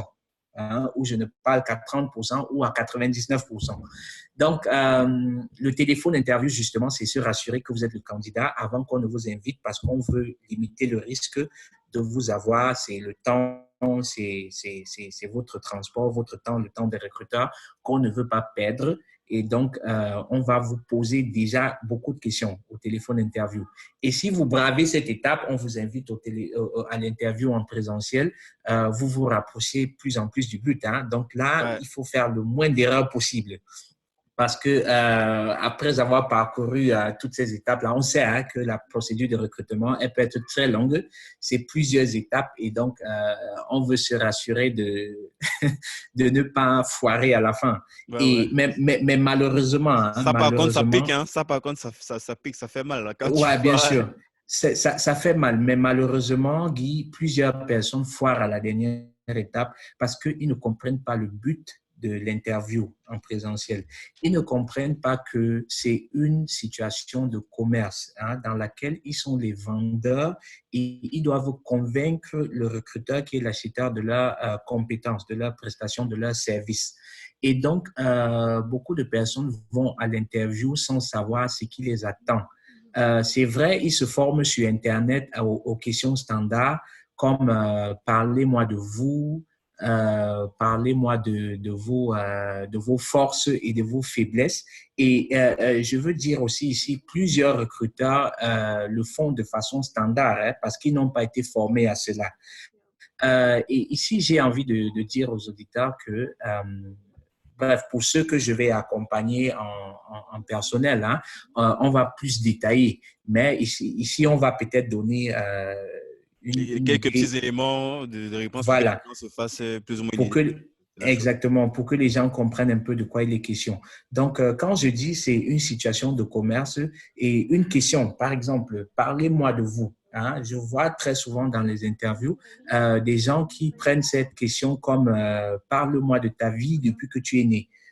Il n'est pas question de ça. Le recruteur, il n'a pas besoin de, il a déjà ton CV, donc il connaît les étapes que tu as traversées. Il sait que tu as fréquenté à telle université, tu as un master en ceci, tu as ceci, tu as cela. Ça, il le sait déjà.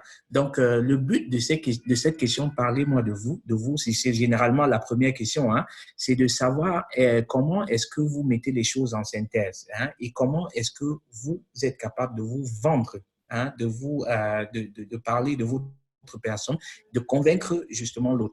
Donc, vous postulez pour un poste de, je ne sais pas moi trop quoi, de informaticien. Dans la demande, on a cité des compétences que vous devez amener, que vous devez donner, proposer.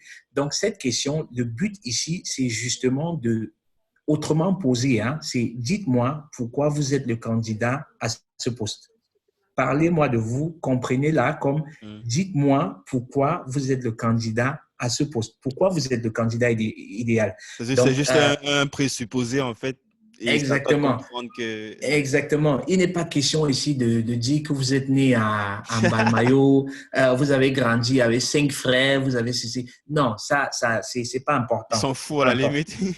Ouais, c'est pas important. Et plusieurs candidats font cette erreur-là. Donc, désormais, comprenez cette question comme dites-moi pourquoi vous êtes le candidat pour cette question, pour ce poste.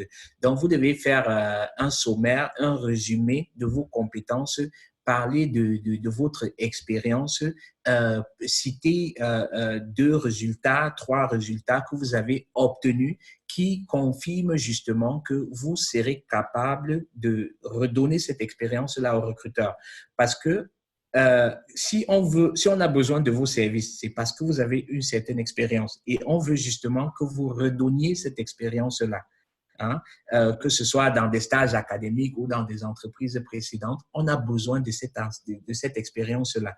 Donc, à cette question, faites un résumé de votre expérience, de vos compétences hein, les plus pertinentes pour le poste. Et ça va de soi avec les autres questions hein, qu'on pose généralement. Les candidats, ils passent à côté de la question parce qu'ils ne comprennent pas qu'ils doivent se présenter, ils doivent se vendre. Une question qui m'amuse toujours, c'est parlez-moi de vos faiblesses. Hein? Les candidats, généralement, déjà, il faut faire attention quand on dit parlez-moi de vos faiblesses. Chacun de nous a des faiblesses. Hein? Le no-go, c'est qu'il ne faut absolument pas dire c'est je n'ai pas de faiblesse. Un candidat qui me dit il n'a pas de faiblesse, ça ne se peut pas. Hein? Chacun de nous a des faiblesses.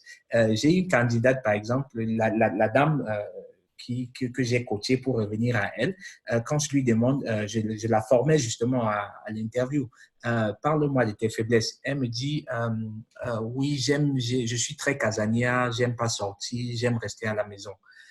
Je lui dis, OK, et alors, elle ne dit rien. Elle me dit, c'est tout. Elle aime rester à la maison. Et là, je lui dis, OK, je comprends que tu aimes rester à la maison, mais il faut faire très attention parce que à cette faiblesse, on peut associer beaucoup d'autres choses.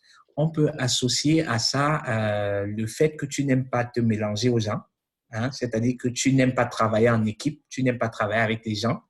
Ça, tu n'as pas clarifié pour le recruteur. Tu lui as tout simplement dit, je n'aime pas sortir, j'aime rester à la maison. C'est quoi la Comment solution alors? tu vois, donc c'est ça le truc. Je lui dis, même si c'est vrai que tu aimes rester à la maison, tu ne devrais pas t'arrêter à là. Rappelle-toi que c'est une situation de commerce, donc tu dois retourner toute situation négative en situation positive.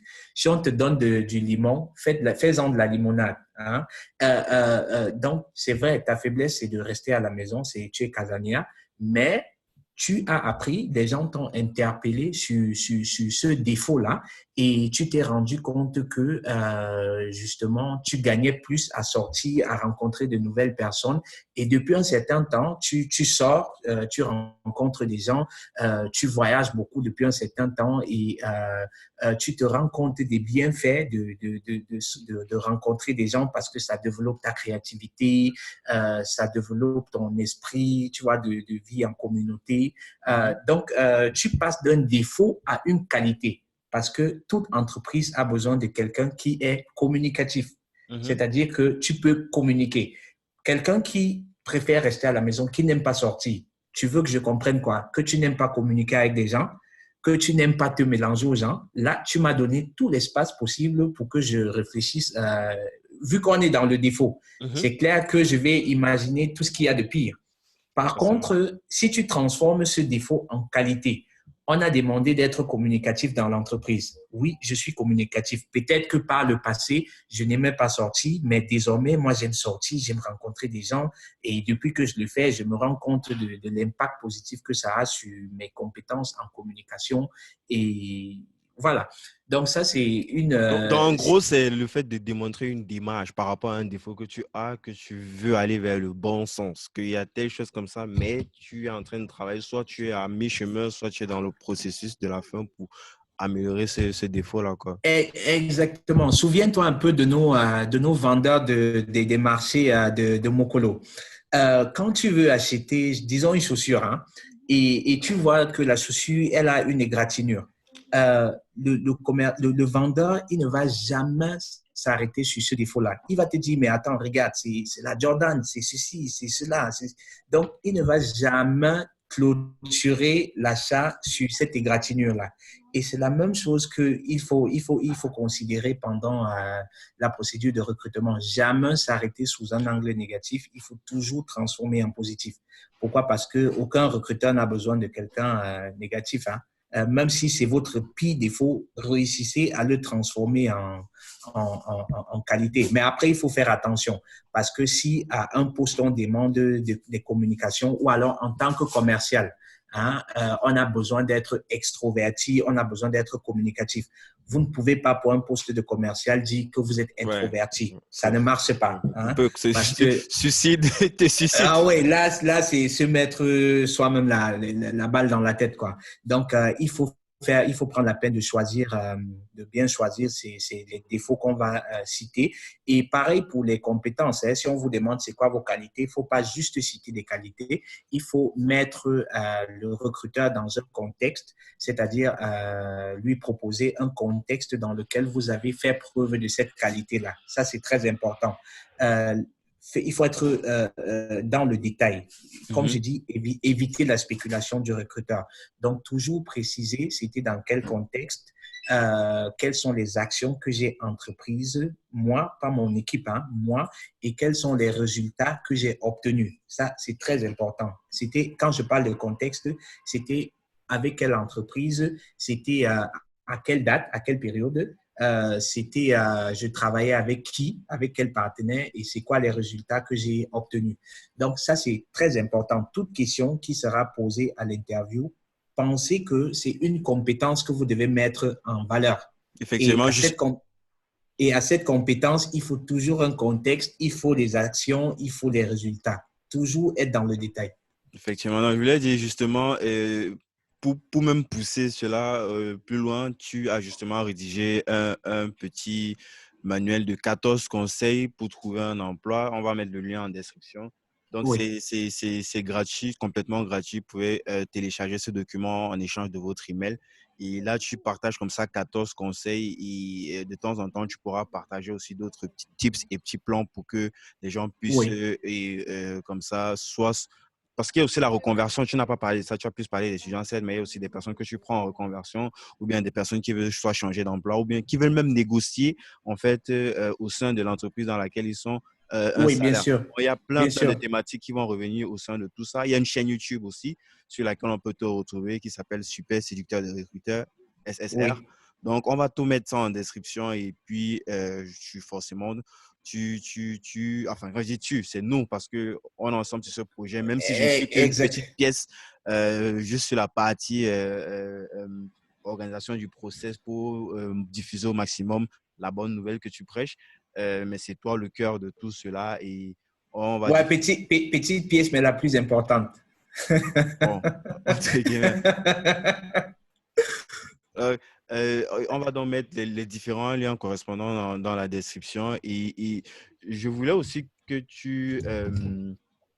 on n'a pas eu, peut-être on aura le temps de parler de ça dans un autre épisode, mais je sais que tu avais une excellente, peut-être tu peux nous dire ça brièvement, peut-être on aura le temps d'aborder une autre fois. Je reviens en arrière encore sur la partie immobilier. Ta résidence principale, parce que c'est une histoire de ouf quand même. Est-ce que tu peux nous, avant qu'on conclue, tu peux nous dire quelque chose par rapport à ça? Dans quel contexte est-ce que tu as, parce qu'il faut le dire, tu as construit toi-même ta propre maison.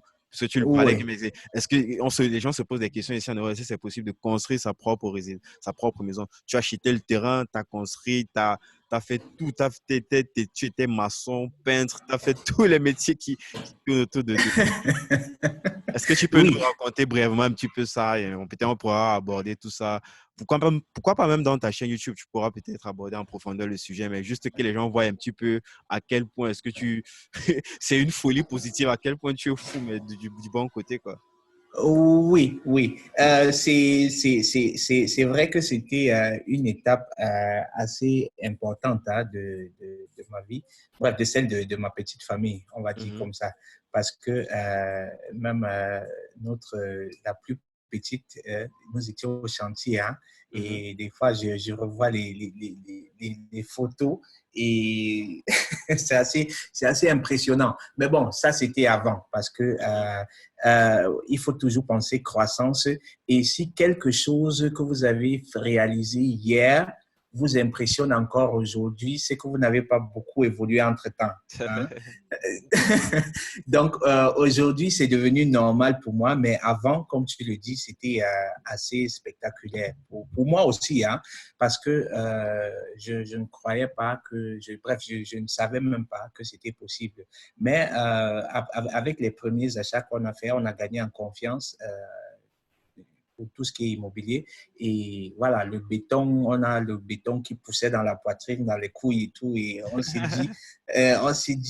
il faut faire plus. Hein. Ouais. La vie, c'est devant, comme on dit chez nous là. Donc, on s'est dit, on achète une résidence principale, on va acheter. Mais ce qu'on voyait sur le net, c'était pas beau, c'était pas très beau. Et quand je voyais les prix, c'était vraiment, ridicule, quoi. Et moi qui ai grandi dans le bâtiment, je fais attention de dire dans le luxe, c'est vrai, j'ai grandi dans le luxe, hein. Donc, j'étais pas satisfait de ce que je voyais sur le net. Et donc, je me suis dit, avec mon épouse, on s'est dit, mais attends, on voit de plus en plus des gens qui construisent les maisons qu'est-ce qui nous manque pour le faire? On a ce qu'il faut, non? Et la chance même qu'on a eue, c'est quoi? C'est que nous étions en location à cette période, nous vivions en location, et le bailleur, le propriétaire, il nous dit, il a besoin de son appartement pour ses parents. Donc, on a 3 mois pour libérer les lieux. Et on se dit, mais attends, c'est même quoi cette histoire-là? On nous manque de respect comme ça. C'est quoi cette histoire-là?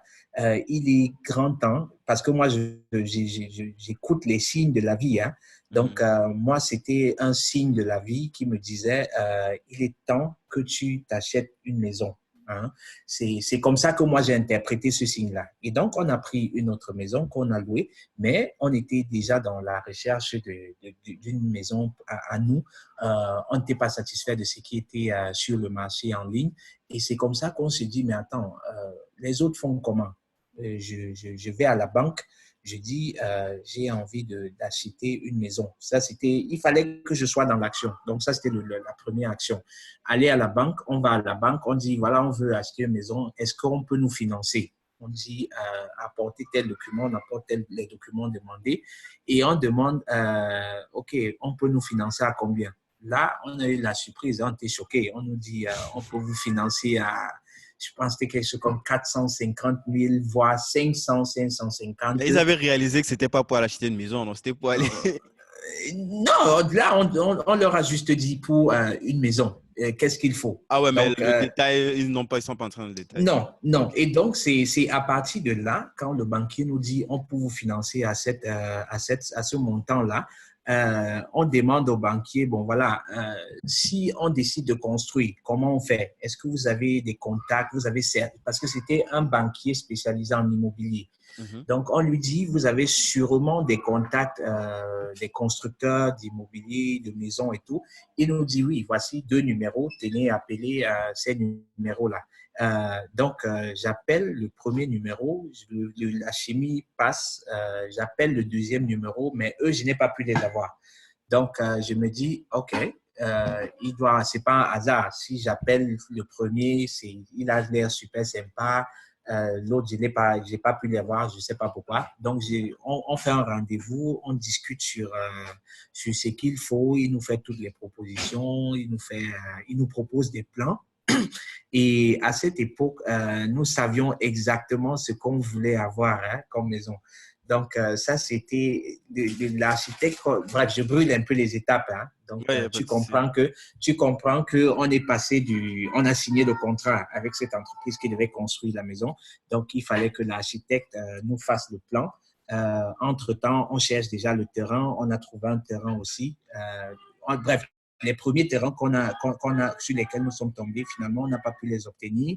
Et pourquoi? Parce que le meilleur était encore à venir. Donc, le meilleur terrain, on l'a eu après, comme quoi il faut être patient. Et on a eu le meilleur terrain après. On a eu des rendez-vous avec l'architecte. L'architecte, il vient à la maison et il était venu pour quelque chose comme 2 heures, mais on n'a même pas fait 45 minutes avec lui parce qu'on savait exactement ce qu'on voulait. J'avais déjà préparé même un plan. J'avais préparé un plan que je lui ai donné. Je lui ai dit, essaye de voir ce qui est possible. Il me dit, Il a jamais il n'a vu. jamais eu. J'ai Ouais, il surpris. n'a jamais. Et laisse-moi te dire que ce travail de 45 minutes là, nous a coûté quelque chose comme 6 000 euros. Ouais, c'est vrai qu'après, il a fait les plans, il a fait toutes les demandes et tout, mais on lui a facilité beaucoup le travail parce Ouais. qu'on savait exactement ce qu'on voulait. Et c'est peut-être l'avantage qu'on avait de savoir ce qu'on voulait. Donc, parce que beaucoup de couples à ce niveau-là ne s'entendent pas sur ce qu'ils veulent. Ouais, ouais, ouais. Et C'est ouais, compliqué. Parfois, il y a une petite guéguerre et tout, mais bon, heureusement exactement, que. exactement. Donc, à partir de là, les choses vont très vite. On monte les murs, on monte tout, la fondation est faite, on monte les murs, toiture, et puis on a la maison brute. Et donc, on se retrouve justement avec une maison brute. OK, qu'est-ce qu'on fait? Je fais appel à des ouvriers pour qu'ils fassent le travail de crépissage, carrelage et tout, et tout, et tout. On me donne des devis qui me jettent au sol, quoi. J'ai dit, mais attends, pour faire le crépissage, pour habiller les murs, c'était un devis de je ne sais pas moi trop quoi. Je pense quelque chose comme 45 000 euros. Et puis, je dis non, ça, c'est pas possible, quoi. Pour Comme donner un petit peu de contexte aussi, que généralement, les entreprises qui font ça, ils ont déjà des partenariats, ça veut dire qu'ils ont certains prix qui sont privilégiés et comme ils standardisent en fait le process, tu vois, il y a des trucs qui sont déjà en place, quoi, mais juste du one shot comme ça pour une personne, c'est normal. Enfin, normal, c'est pas le mot approprié, mais c'est pas surprenant qu'on te sorte des prix effrayants comme ça ou des prix auxquels tu peux acheter une maison complète quoi, avec toi à l'intérieur, normalement. Ah oui, bien sûr, bien sûr, bien sûr. Et parlant de prix, il faut voir que là, on parlait de plusieurs centaines de mille d'euros. Ça fait que on a tendance à négliger des factures de 100 euros, 200 euros. Mais Ouais. là, une facture de 45 000 euros, je dis, ah non, je ne peux pas. Et c'est comme ça que je me souviens, comme par magie, je me souviens que, mais attends, tu as grandi dans le béton, le crépissage, tu sais comment on le fait. Pourquoi? Parce que j'étais contremaître de mon papa dans plusieurs de ses chantiers à Yaoundé. Donc, j'ai vu des maçons faire des choses et Tu as pris je ne dans le peux tas, pas. quoi. Ouais, j'ai appris comme ça dans les chantiers, je voyais comment on faisait des choses sans pour autant les faire. Hein. J'accompagnais ces choses-là, mais je n'étais pas vraiment au centre. Et donc, je me dis, mais attends, ça ne doit pas être si difficile que ça. C'est pas un hasard si j'ai grandi dans ça. Donc, c'est l'occasion pour moi de montrer que j'ai aussi hérité de ce gène-là. Et je me dis, bon, on va le faire nous-mêmes. Ça va nous prendre du temps, mais on va le faire nous-mêmes. Heureusement, ici, il y a des vidéos hein, sur le net pour apprendre à faire.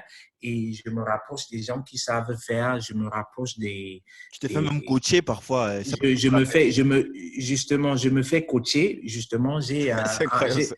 j'ai embauché je ne sais pas comment je vais l'appeler, il savait faire tout hein, dans tout ce qui est construction. Donc, je l'embauche et il me forme pendant 2 jours sur tout ce qui est préparation des murs, comment préparer les murs avant de les habiller, soit avec la peinture ou avec le papier peint, sur comment faire le carrelage, sur comment faire mettre le parquet et tout. Donc, il me forme pendant 2 jours à comment faire cela et je fais le reste moi-même. Ça prend beaucoup de temps, mais je le fais et j'apprends beaucoup de choses hein, parce que quand je le faisais au départ, je n'avais pas les bons outils. Hein. Je n'avais pas les bons. Il fallait poncer les murs, par exemple. Et pour poncer les murs, j'avais un petit appareil que j'utilisais. Donc, tu comprends qu'une maison de, c'est pas moi trop, 160 mètres carrés avec 2 niveaux, ça prenait beaucoup de temps. Hein, ça prenait beaucoup de temps. Par contre, je pouvais tout simplement louer un appareil un peu automatique que je devais passer sur les murs et ça devait me faire le travail en maximum une demi-journée. Tu vois un peu. J'insiste sur ça. Pourquoi? Parce que très souvent, hein, dans la majorité des choses que nous faisons, ça paraît difficile parce qu'on n'a pas les bons outils. Hein? C'est-à-dire qu'on n'a pas les bons outils ou alors un outil, c'est quoi? C'est comme la session de coaching hein, que j'ai faite là. Je pouvais décider de me limiter à YouTube et de le faire moi-même. Qui sait les erreurs que je devais faire, qui devaient me coûter le fait qu'on casse toute la maison pour refaire, je ne sais pas. Dieu m'a épargné de ça. Dès le départ, je me suis fait accompagner, dès le départ. Et pour revenir un peu à l'interview, pour faire un petit parallèle, l'erreur que les gens commettent aussi, c'est quoi? C'est de ne pas se faire accompagner dès le départ. Ils ont terminé les études, ils savent qu'ils veulent travailler pour Bosch ou pour Daimler, mais ils ne se font pas accompagner dès le départ et ils grillent tout leur cas dès le départ. C'était le cas avec la dame. Hein. Elle a fait 25 demandes qui n'ont pas abouti et parce qu'elle était frustrée, elle a fait appel à moi. Tu vois un peu? Donc, imagine que… On n'a même pas donné la conclusion. C'est vrai que ça fait beaucoup de tangentes comme ça, on va à gauche, on va à droite. Mais à la bien fin, sûr, mais c'est plus intéressant de elle a faire… validé. ouais, donc c'est même plus, c'est d'autant plus intéressant parce que on fait des parallèles avec plusieurs activités et les gens se rendent compte que les principes de base sont les mêmes.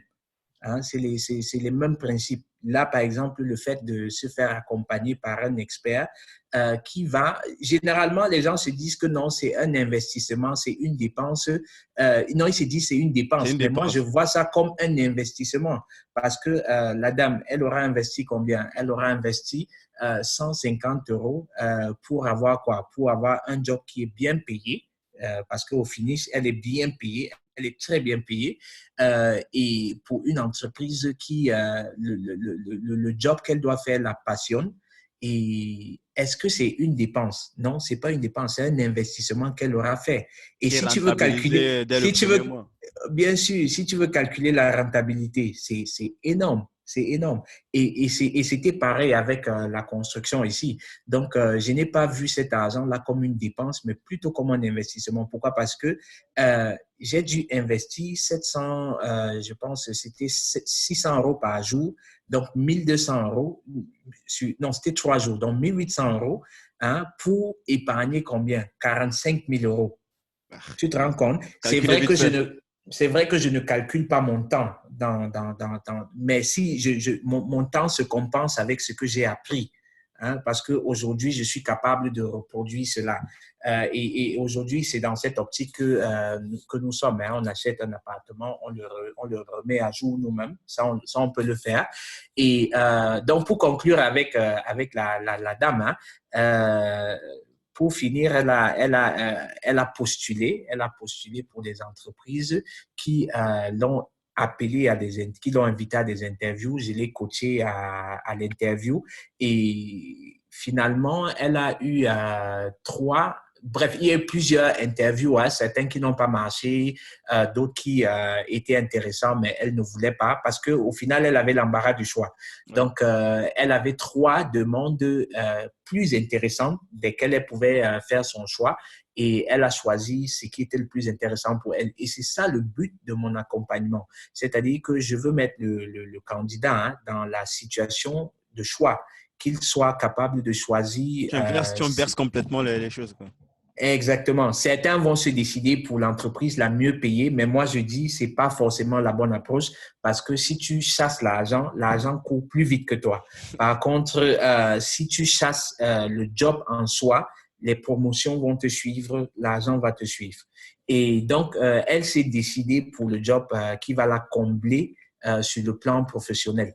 Et heureusement pour elle, l'argent va aussi avec. Elle est contente. Et ce qui est bien dans son cas, c'est quoi? C'est l'entreprise pour laquelle elle s'est décidée. On l'a recrutée uniquement sur la base de son CV. Ça, c'est impressionnant pour Ouais, moi aussi. c'est elle qui le dit, c'est elle qui justement, en Exactement. témoignage. Justement, donc, elle, ce n'est que sur la base de son CV qu'on l'a recrutée. On n'a même pas demandé à avoir ses diplômes. Et elle a aussi séduit les recruteurs parce que elle savait comment répondre aux questions. Elle a vraiment utilisé l'approche de commerce et toute question qui était posée, elle comprenait que c'est une compétence qu'elle doit mettre en valeur et elle a bien su voilà, elle a réussi l'étape d'interview et elle n'en croyait pas. Hein. Elle qui au départ elle déprimait même. La première demande qu'on a faite, le lendemain, on lui envoyait déjà une invitation. Elle n'en croyait pas ses yeux. Et puis bon, moi je lui disais toujours, c'est une question de temps. Il faut juste savoir comment s'y prendre. Et tu as fait une bonne décision de te faire accompagner. Mieux vaut tard que jamais. Jamais, effectivement, je suis complètement d'accord. Là, à la fin, elle se retrouve avec que c'est elle qui a le choix de partir dans l'entreprise où elle Bien veut. Il y a sûr, trois possibilités. Donc, bien ça sûr, fait vraiment beaucoup de tangentes, mais bon, on revient encore derrière. Donc, bien sûr. tu te fais donc accompagner par rapport au ponçage des murs et en 3 jours, le mec, il te transforme en expert comme si tu faisais ça depuis 20 ans. Oui. Donc, justement, je le fais avec lui et au finish, la maison, on le fait avec l'aide des enfants, mon épouse et tout. On fait ça et puis aujourd'hui, c'est plutôt très, très, très beau.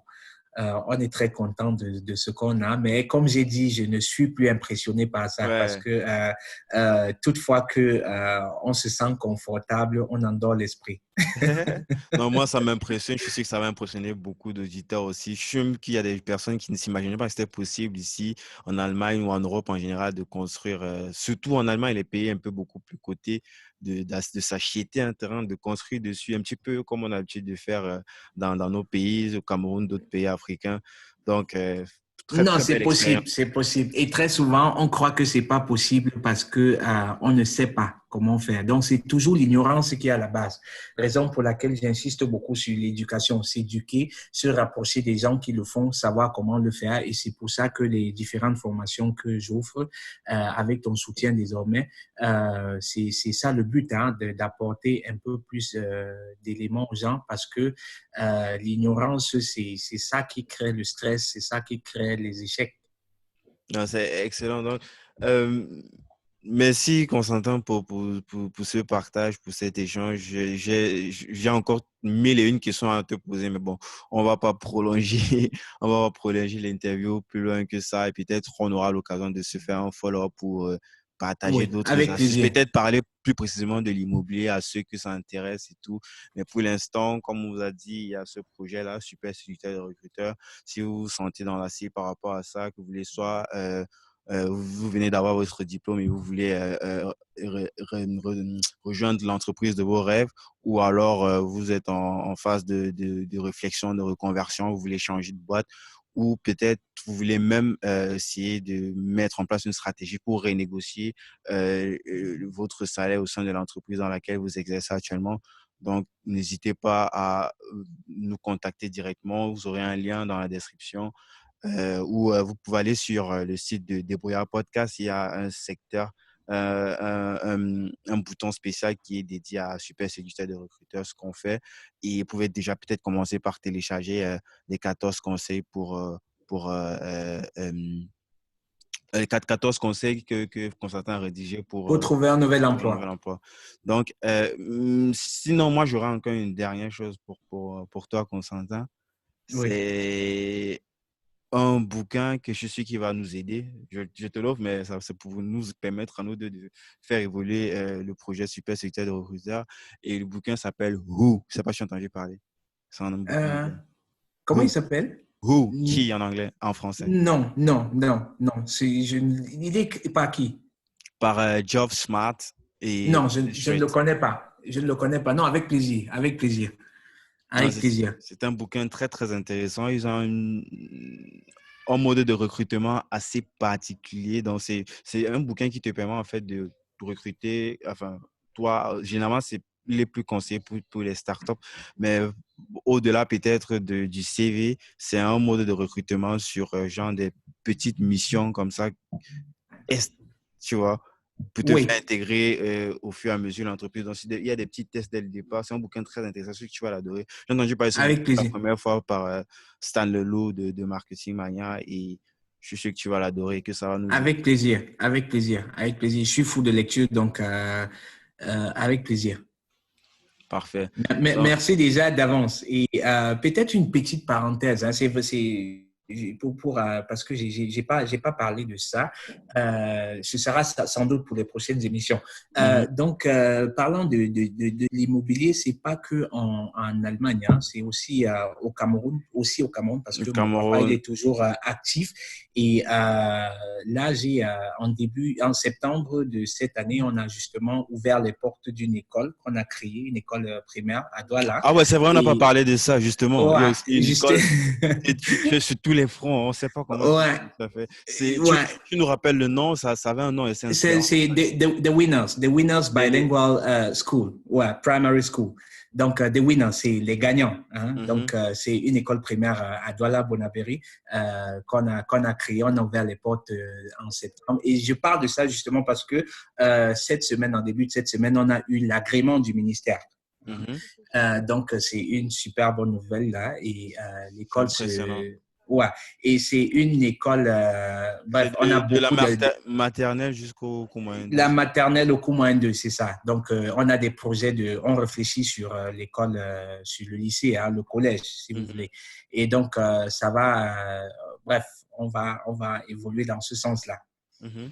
Donc, Ah, ceux qui veulent bien se faire accompagner au Cameroun aussi, il y a mon expérience, celle de mon papa mhm. qu'on met à disposition au Cameroun aussi. Ok, donc ça se passe, comme j'ai dit, sur la partie super sécurité de recruteurs dans le site web de débrouillardpodcast.com. On est en train de débuter, pas dans l'expertise, mais dans la mise en place de ce process d'accompagnement dans le site dédié à super sécurité de recruteurs à venir au fur et à mesure. En attendant, on fait avec les moyens du bord. C'est pour ça que justement que le podcast s'appelle Débrouillard. Donc, c'est Exactement. Exactement. Et ça, c'est important, faire avec ce qu'on a. Et voilà. effectivement, merci encore à toi, Constantin. Déjà, même pour ta transparence, le fait de nous avoir partagé les offres de ton parcours et à très vite. Merci, merci Guy. Et bien de choses à toi. Ciao, ciao.